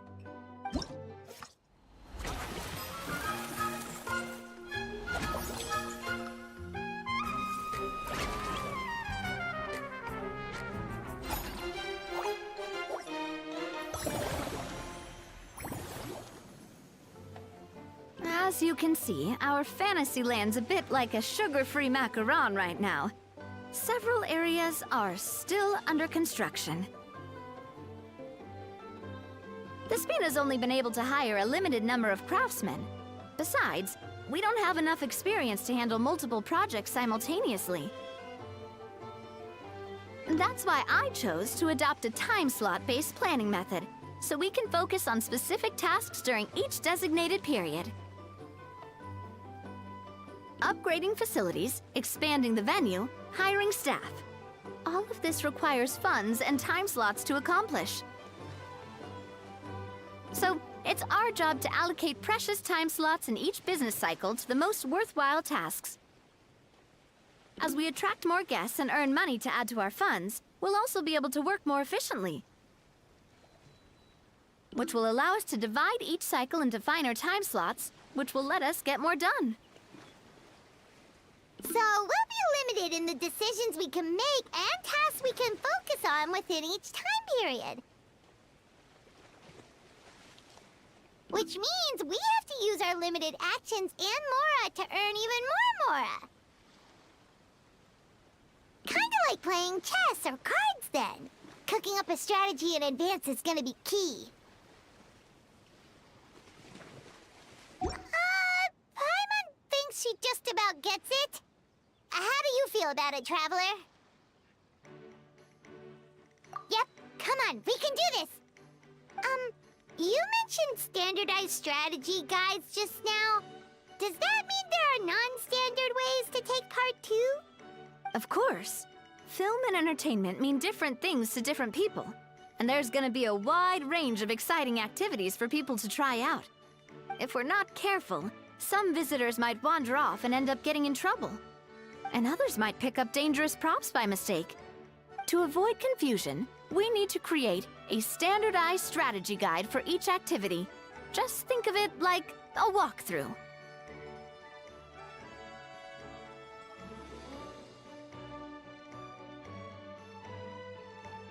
Wow, if we're the first ones to test out the activities, who knows what surprises there could be waiting for us? But if we hit a tough spot, we'll just have to rely on our skills to carry us through. Hopefully it goes without saying that I'd never put you in danger, partner. I carefully checked all the existing activities before you arrived, and I can assure you that they're all perfectly safe. I also wanted you to experience the activities before anyone else gets to. It'll be fun. Plus, we'd like to hear your thoughts and suggestions. Oh, those are two things Navia is best at! Making people feel safe and having fun! Great! Well, I can't wait to hear what you think. Your input is super important to us.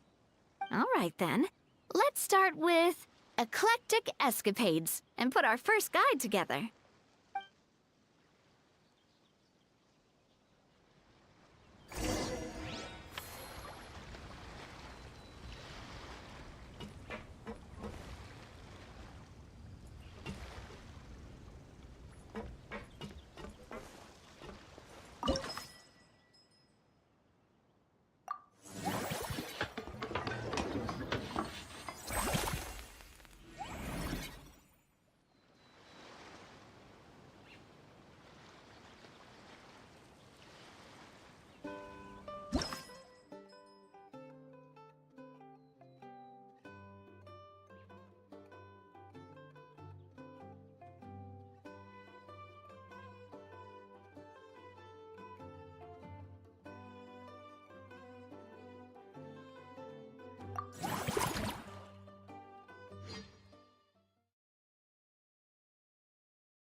Both of you seem even more excited than before.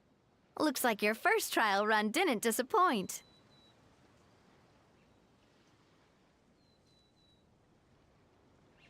Paimon hasn't actually watched that many films, but after trying it out, she might just be hooked! We should check out the film that it's based on! Great job, Paimon. That's exactly what our enthusiast friends were hoping you'd say. They'd be beyond delighted to hear that visitors are curious about the films that inspired these attractions. Some have even been willing to contribute extra funds out of their own pockets. Where budgets have allowed, of course.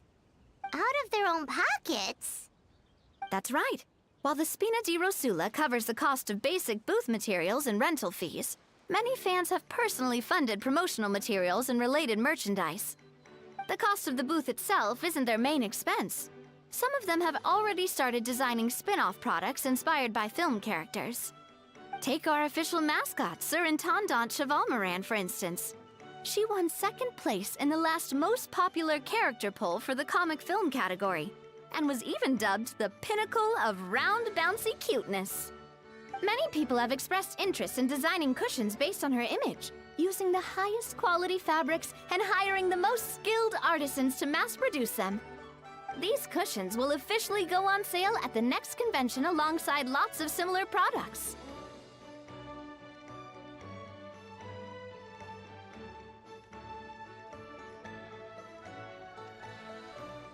Sounds irresistible, right? Plus, as Surintendant Chevalmoran's guardian and official image rights agent, Farina will receive 60% of the sales revenue. After all, the fans are doing this voluntarily, not for profit, but to promote Surintendant Chevalmoran's adorable image. The more Mora ends up in Farina's purse, the better Surintendant Chevalmoran's meals will be. And who wouldn't be happy to hear that? Oh, Paimon likes the sound of that! Everyone working hard for something they all love without worrying about profit! Still, we can't just ignore Mora completely. Whether it's fan creations or official commercial projects, some level of financial balance is still necessary. The same logic applies to the Chevalmoran Film Fantasyland taken as a whole. Once we finish the standardized strategy guides, our attractions can officially be open to the public. But we can't take personal charge of the ticketing process. There's plenty of work to do at the various booths, and the park itself is a work in progress. We'll need to assign dedicated employees to maintain and manage each attraction. There's a recruitment section on the park's bulletin board. We've received many applications, and each candidate has their strengths. Our job is to match the best candidates to each attraction based on their overall performance. Once assigned, the staff will keep the attractions running, ensuring a continuous revenue stream. Wait, so we've suddenly gone from being playtesters to heads of human resources? That's definitely a first for us.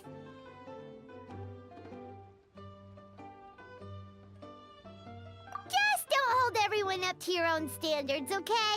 You can't expect everyone else to be as capable as you. Alright, time to review some resumes. Fingers crossed we'll get some exceptional candidates.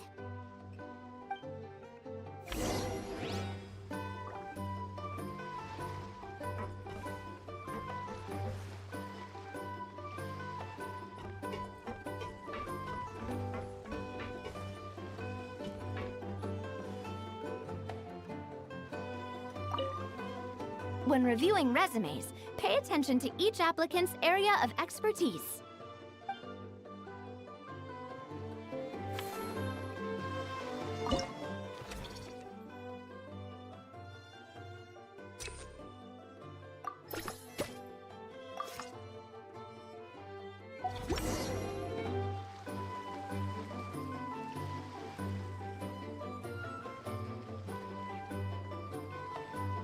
Looks like this particular employee is really getting into their role.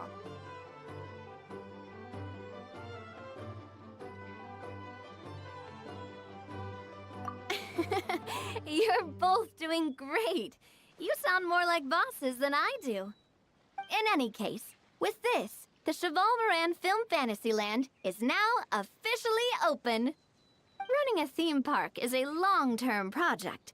You won't make much if you try and rush it. We're just about done with our current work setup, so let's take a short break and wait for this cycle's revenue report to come in.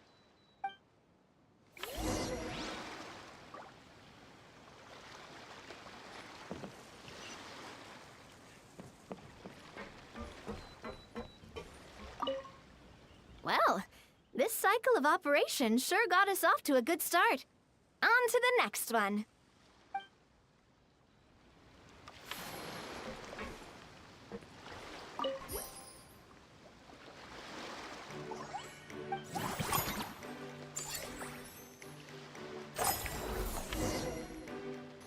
Well, the numbers might not look that impressive, but given that we're just getting the ball rolling, I'd say that wasn't a bad start.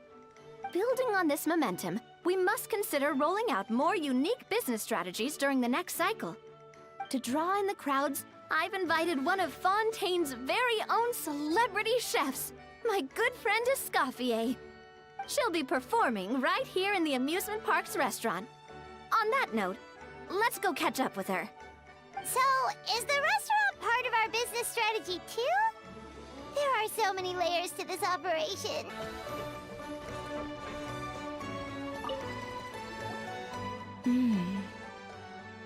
The restaurant is up to standard, and the waterside location will make for a unique dining experience. The beautiful scenic reflections in the water create a stunning backdrop, lifting diners' spirits and allowing them to truly savor their meals. Ingredients, check. Cooking utensils, check. Looks like we're ready to rumble. Hey there, Escoffier! Oh, my employers are here. The president of the Spina di Rasula, plus the famous traveler and Paimon. I must say, you seem a bit overqualified to be running a film-themed amusement park. I'd say that if anyone here was overqualified, it would be the former head chef of the Hotel de Boer. Wherever you walk, the aroma of fine cuisine follows in your wake. Let's get back to business. I'm guessing you want the traveler to help me decide the theme dish for each cycle, right? This is the business strategy I mentioned earlier. Using Escoffier's top-tier dishes to attract more visitors to the park. But this isn't just about attracting visitors. Her culinary masterpieces will surely have other surprising effects. Just imagine, Paimon, if all you needed was a single ticket to enjoy all the attractions and taste all the legendary food. Wouldn't you be tempted? Then Paimon come every single day! Now, here's the twist. To get the most out of this strategy, the menu can't be made public. Based on research by a certain food branding consultant, many restaurants have started offering a special chef surprise dish. So give me some inspiration every few business cycles, and I'll decide on our next theme dish. Now then, give me your hand.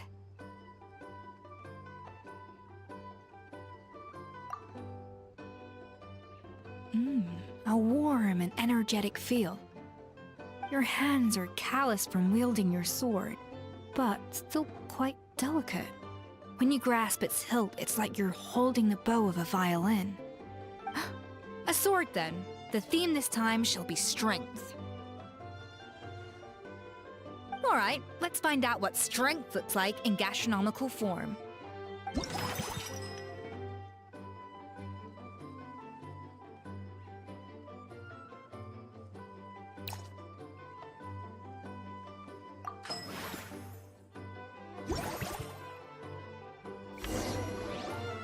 I've refined the sauce for these barbecue ribs. It's a richer flavor than the classic version, but not at all greasy. The mint extract in the seasoning leaves a refreshing aftertaste, perfect for indulging yourself after a fun-filled day. But if you ask me, I'd say the artisans need these more than the guests. The artisans? As I'm sure you've noticed, this park isn't quite finished. A serving of these barbecue ribs should help the artisans replenish their strength much more quickly. As their bosses, you have an obligation to provide meals for them. So why not invite them to dine here? Who knows? The morale boost might even improve their productivity. Oh?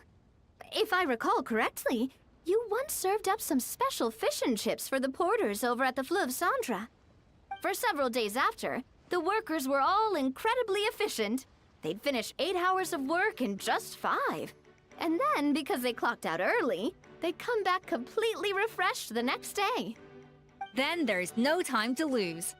Go invite the artisans over while these ribs are still hot. I'll prepare some side dishes and desserts too. That's a great idea! You really live up to your reputation, Escoffier! Looks like these themed dishes are gonna make a huge difference after all.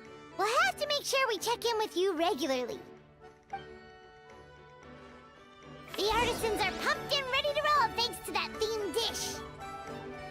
And perfect timing, too. Let's take this chance to take the facilities of our eclectic escapades to the next level.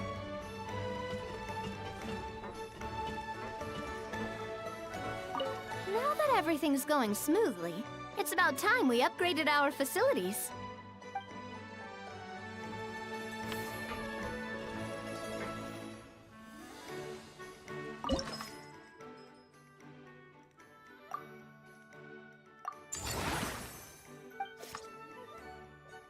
We should be able to attract more customers by upgrading the stall, don't you think?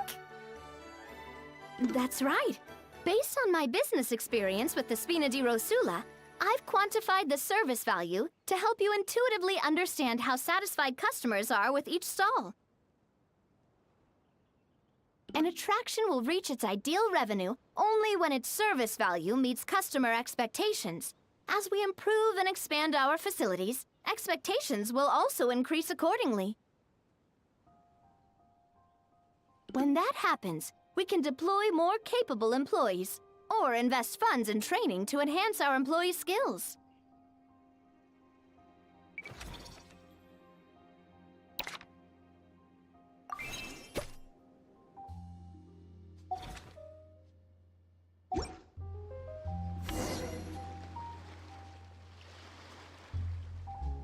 Whew!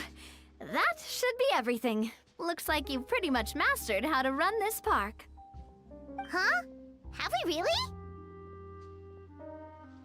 Thinking about it, we have learned quite a lot, haven't we?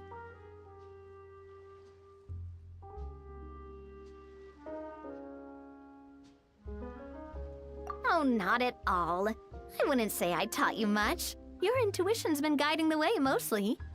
I imagine long-term operations sounded like a scary prospect the first time I mentioned it, huh? But don't let that scare you. Just break things down into smaller steps and tackle them one at a time. Even if you're not a genius or naturally gifted, you'll get it done in the end. Whoa, seeing your own progress has really got Paimon fired up! Actually, she's gonna jot your words of encouragement right down. From here on out, we'll be running the Cheval Moran Film Fantasyland together. Let's make it a big success!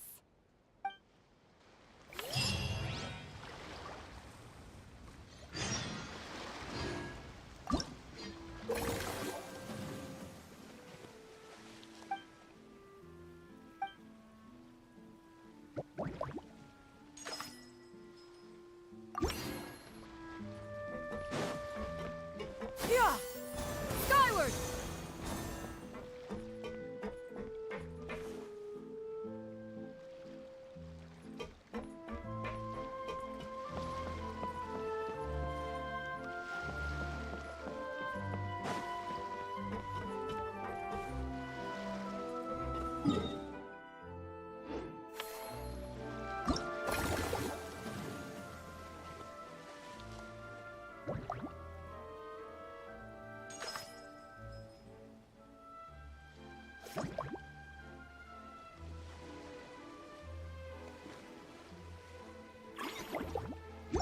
If you are presently unoccupied, perhaps we could stop a while at one's abode for some repose and conversation.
prevails throughout the land, and all things are made new, as buds in the spring. This is an auspicious era for humanity.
If you are presently unoccupied, perhaps we could stop a while at one's abode for some repose and conversation.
The secrets of the mechanical arts are too profound to convey in a few simple words.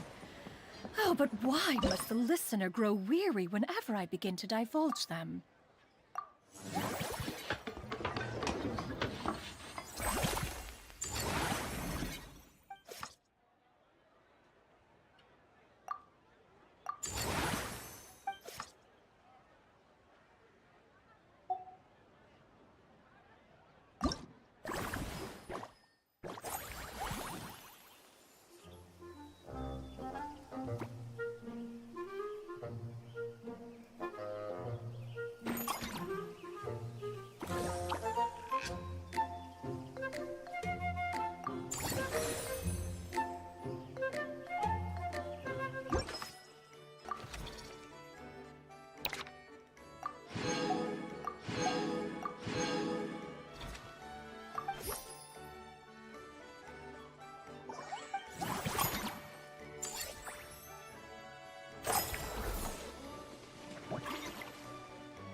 If you are presently unoccupied, perhaps we could stop a while at one's abode for some repose and conversation.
inactivity.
Our hero, the Traveler?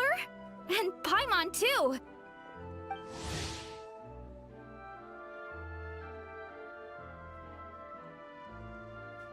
Oh, I guess I shouldn't be too surprised. Mrs. Coiffier already told me you were the big boss here. But when I saw you just now, I forgot myself for a moment.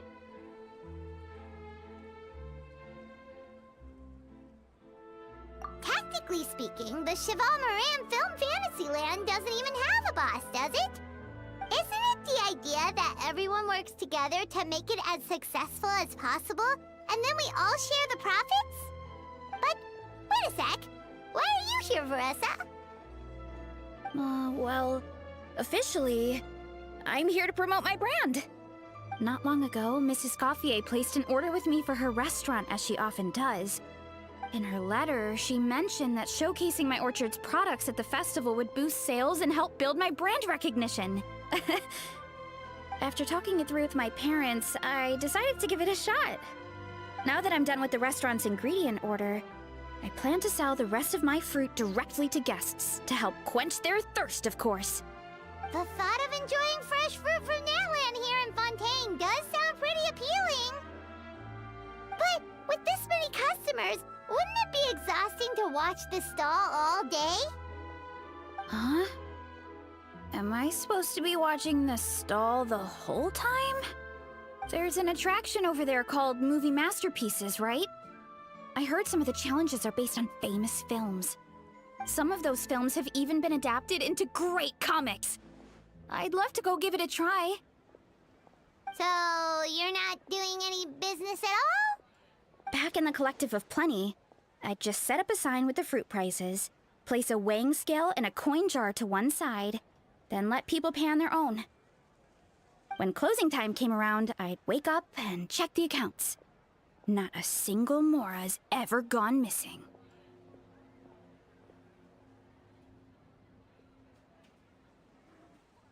To be fair, that does sound nice. People in the Collective of Plenty are a law-abiding bunch. No one would even think about taking something without paying. Makes sense that tending your stall wouldn't take too much effort. Fontainian customers are no doubt trustworthy too, but... But let's just say they're not used to self-service shopping. Plus, if you just leave the stall unattended as a Natlanese merchant, people here might think you're gone for good.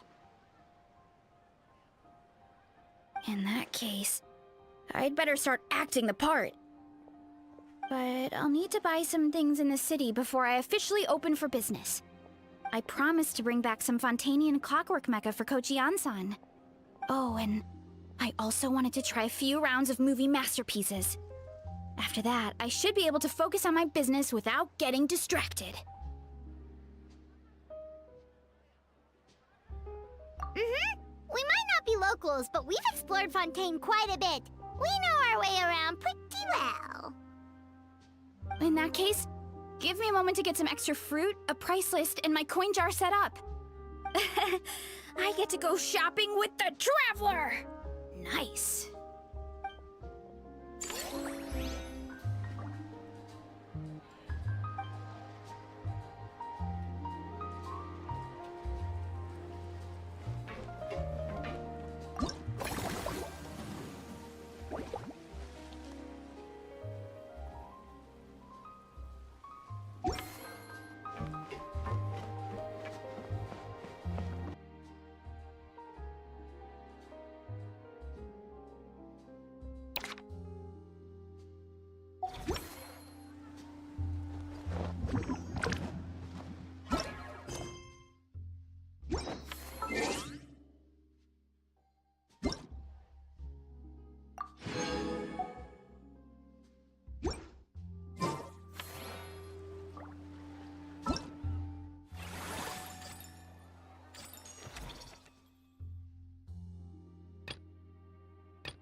Hello, boss.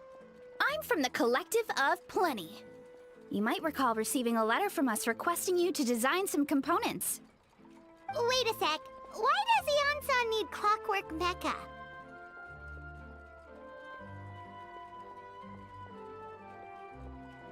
Nothing like that. Our coach just wants to fine-tune her gym equipment so people can target different muscle groups more easily. She mentioned something about a rowing machine to focus on back muscles, as well as a pec deck and a leg press machine. The parts that connect the ropes and weight plates wear out easily, but they need to be strong. So Coach Ian-san thought she'd give Fontanian Clockwork Mecha a try. It all sounds so technical. When did fitness turn into some kind of complex engineering problem? To be honest, I don't really get all the details either. But if it works out, I'll be sure to train according to her revised method. And if it doesn't, we can always stick to the good old methods. If you're interested, I can show you a few beginner exercises the next time you drop by our tribe. You'll be able to smash the records without even breaking a sweat. I know it.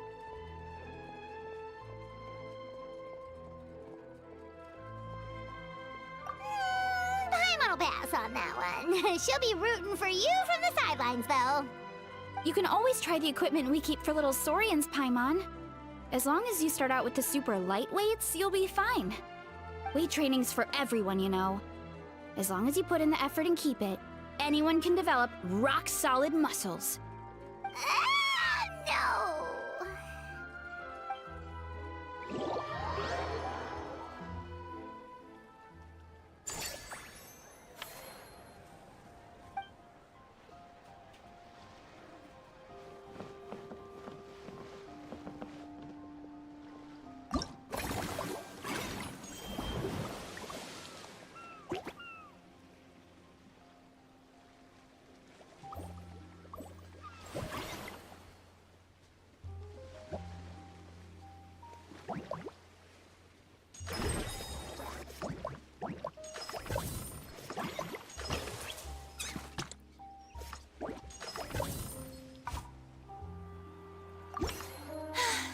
Being too popular can be such a hassle.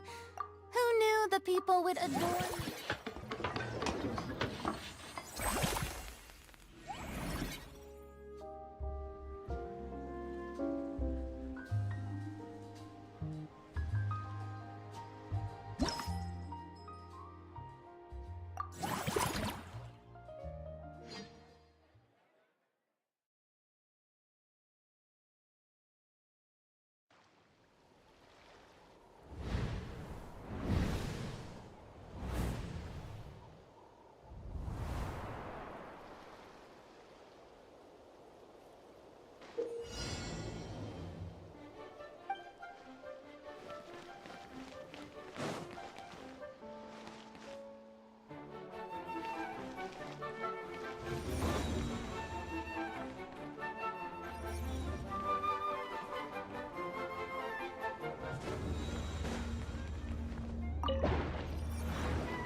I'm gonna go have a blast. Then come back, calm down, and focus on running my fruit stall.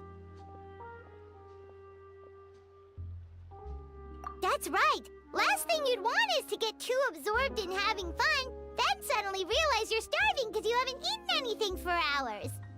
Funnily enough, Paimon can think of someone else with a bad habit of getting so into things that they forget to eat. No matter how busy you are, nothing's more important than staying well-fed, hydrated, and healthy.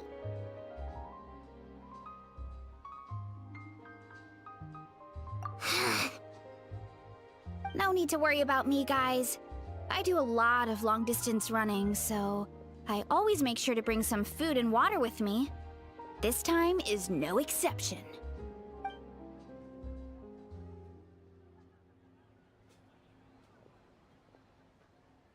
Woohoo! That was incredible! How was it? Did you get through all the levels? It was amazing! Not only did I get a super high score, but I also checked up on every homage to the original films, and even recreated several iconic scenes starring comic book superheroes. I'll focus on doing business this time round, but if there's ever another event like this, please let me know as early as possible. I want in!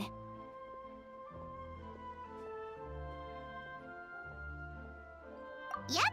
You know what? We should let you design the levels! I'm sure all the fans will be thrilled! That would be great!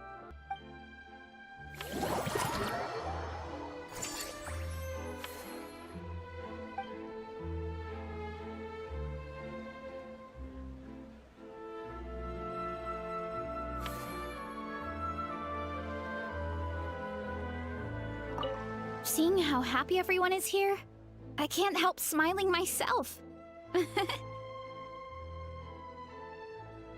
Would you like some fruit?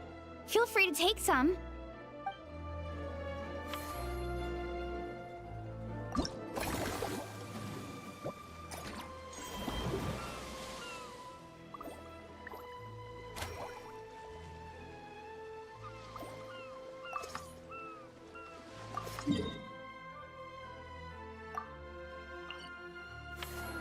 Peace prevails throughout the land, and all things are made new, as buds in the spring. This is an auspicious era for humanity.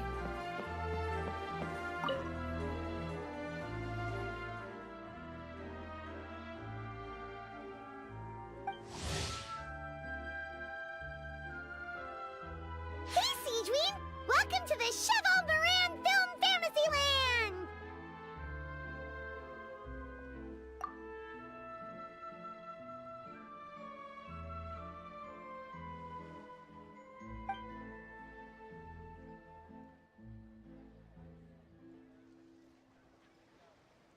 Oh, your encouragement leaves Paimon feeling even more motivated than ever!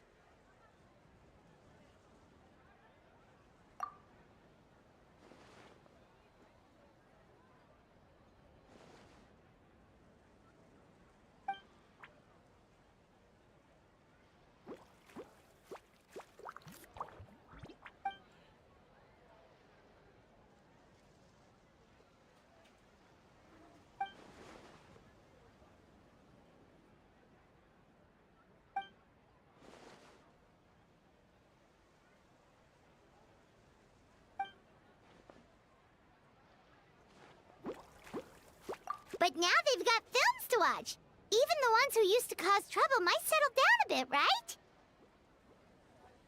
We have our very own animal-themed area, by the way. We call it Mellow Manor. Customers are calling it the most relaxing place in the park.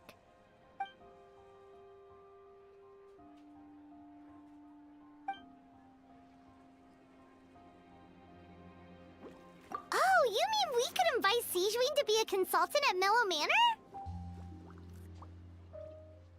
Now that you mention it, that sounds like a great idea! Siegeween's great at caring for people, and she's so warm and gentle. Looking after animals should be a piece of cake! Yeah, like someone who gives advice and tells the park staff how to do their jobs better. The workload won't be too heavy, but it's important work, Besides, you'll mostly be playing with the animals.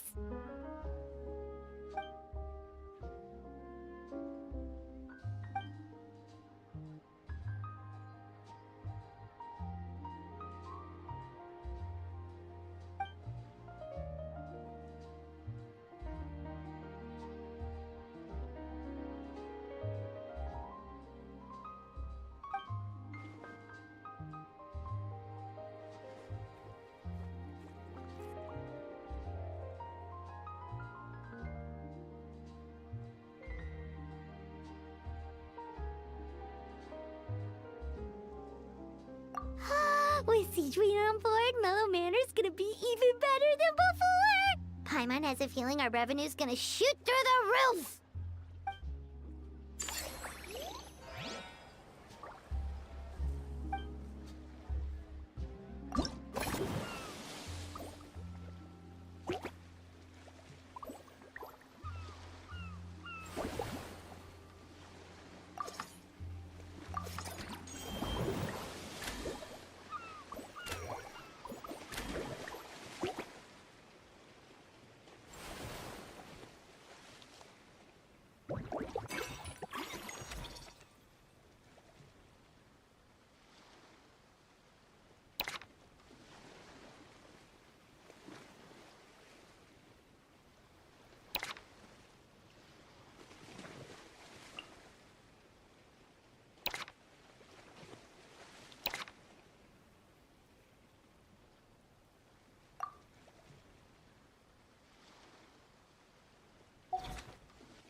The secrets of the mechanical arts are too profound to convey in a few simple words. Oh, but why must the listener grow weary whenever I begin to divulge them?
Forget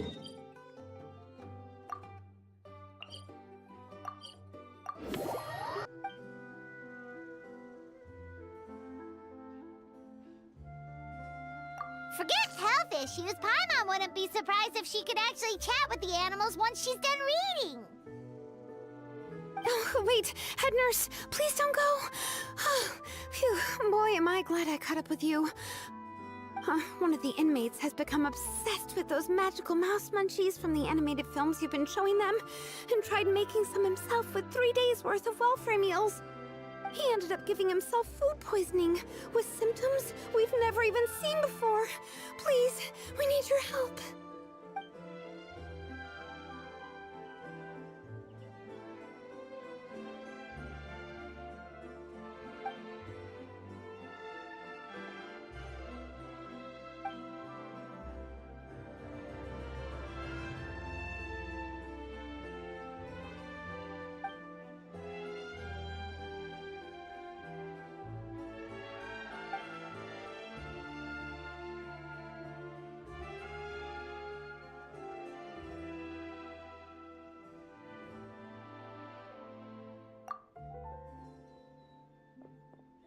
Sijui sure has it tough. Not only does she have to worry about taking care of her patients, she also has to clean up after those troublemakers. Why don't we prepare something tasty for her? It might help lift her spirits.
And here's a special snack, too! Hope it gets your strength back up.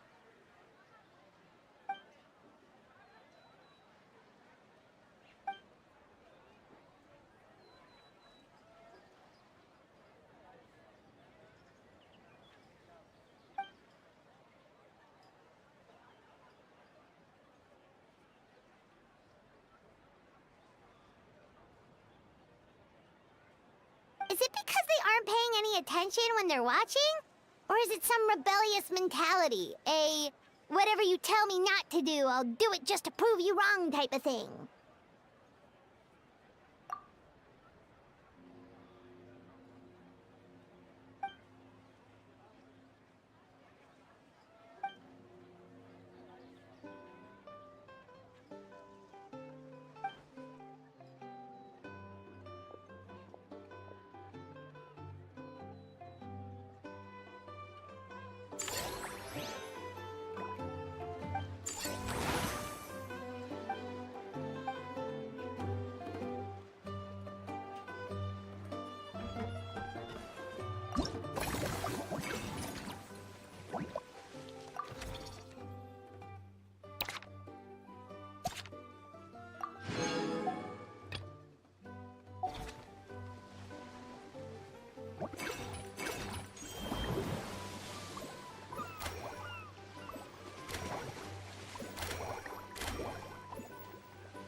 That's some serious dedication right there.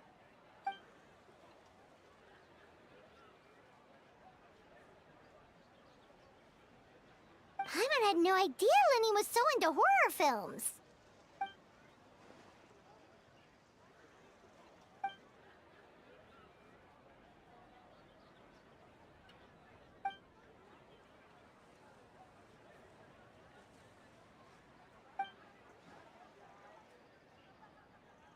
Well, that's a side of Lenny we've never seen before. Don't even think about roping Paimon into this!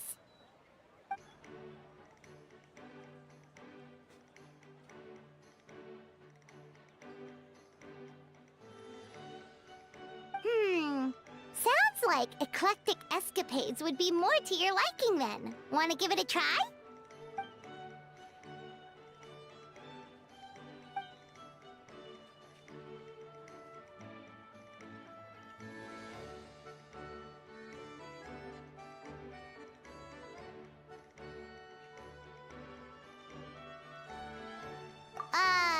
Is that really that entertaining? Still, if you're interested in the attraction, why not become a consultant? That way you'd get to see more of the visitors' reactions too!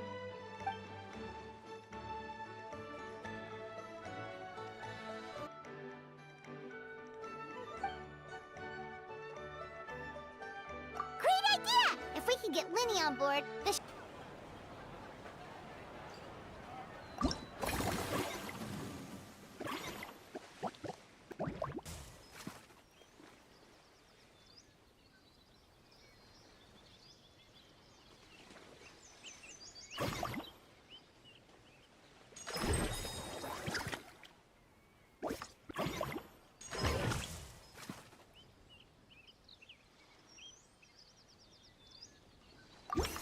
If you are presently unoccupied, perhaps we could stop a while at one's abode for some repose and conversation.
Delighted to hear that you've been enjoying yourself, but I need to concentrate on this film for now. Those animal assistants will have to wait. I just need a little more sleep.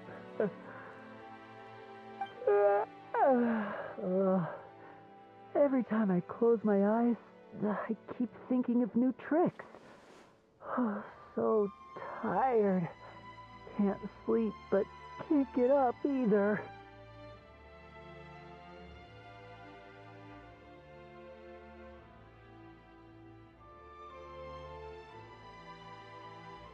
That's right, Lenny. A change of pace should stop your mind from wandering. Wait, Traveler? Paimon? You two are here as well?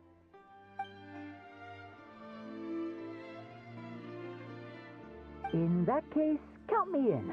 Not just for my own sake, of course, but to support my friends. Just give me a moment to freshen up.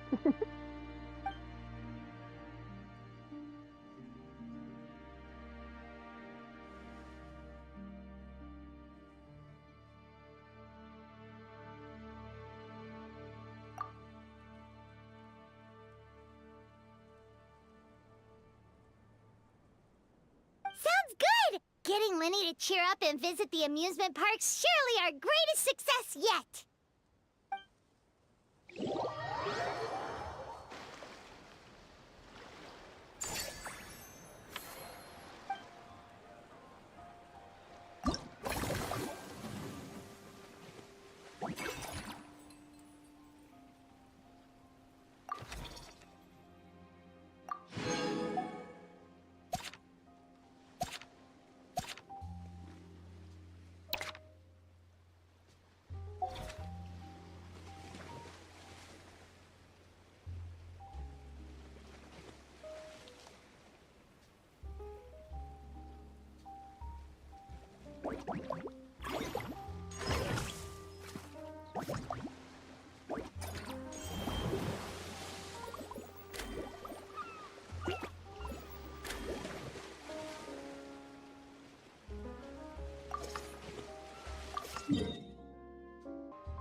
Dia? Paimon didn't expect to see you here either!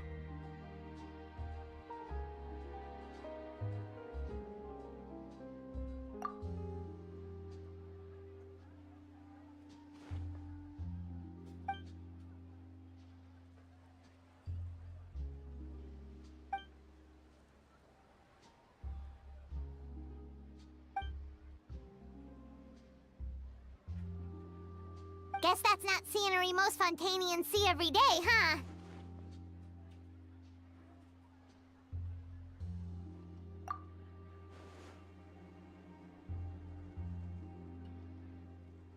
Wait, aren't fight scenes supposed to be as realistic as possible? Surely the more punches that land, the better.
secret.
Seeing all those adorable animals. Seems like Lynette has her eye on some great potential animal assistants, too.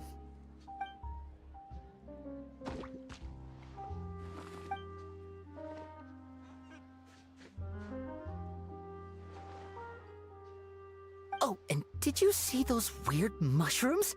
Can we take home a few of those as well?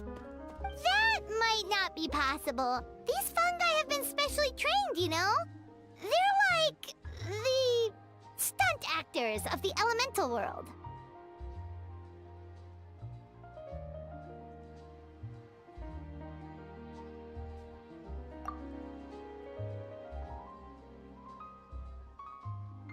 Are you sure about that? Paimon's pretty sure we've never seen a cat anywhere near as big and as soft as a fungus.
They both sound delicious.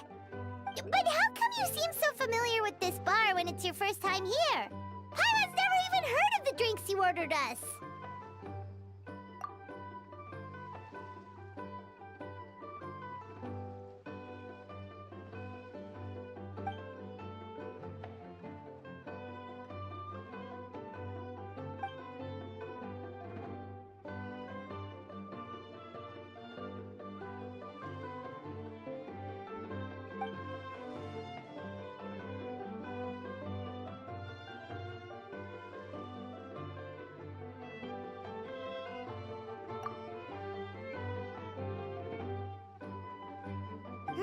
Where do we begin? Literally everything that's happened has been pretty incredible, if you think about it.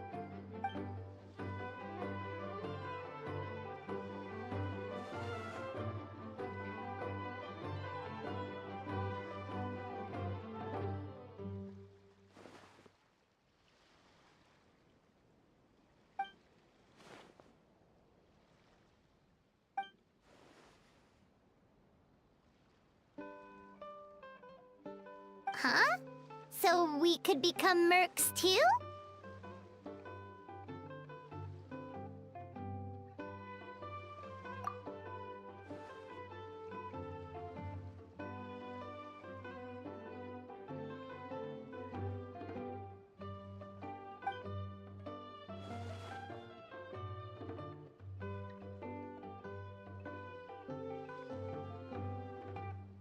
That actually makes a lot of sense. When you think about it, it's not all that different from adventure commissions. Who knows? Maybe we'll find jobs where we can help a lot of people while also bringing in a nice chunk of Mora. Wouldn't hurt to build connections with Diazeramite friends either, would it?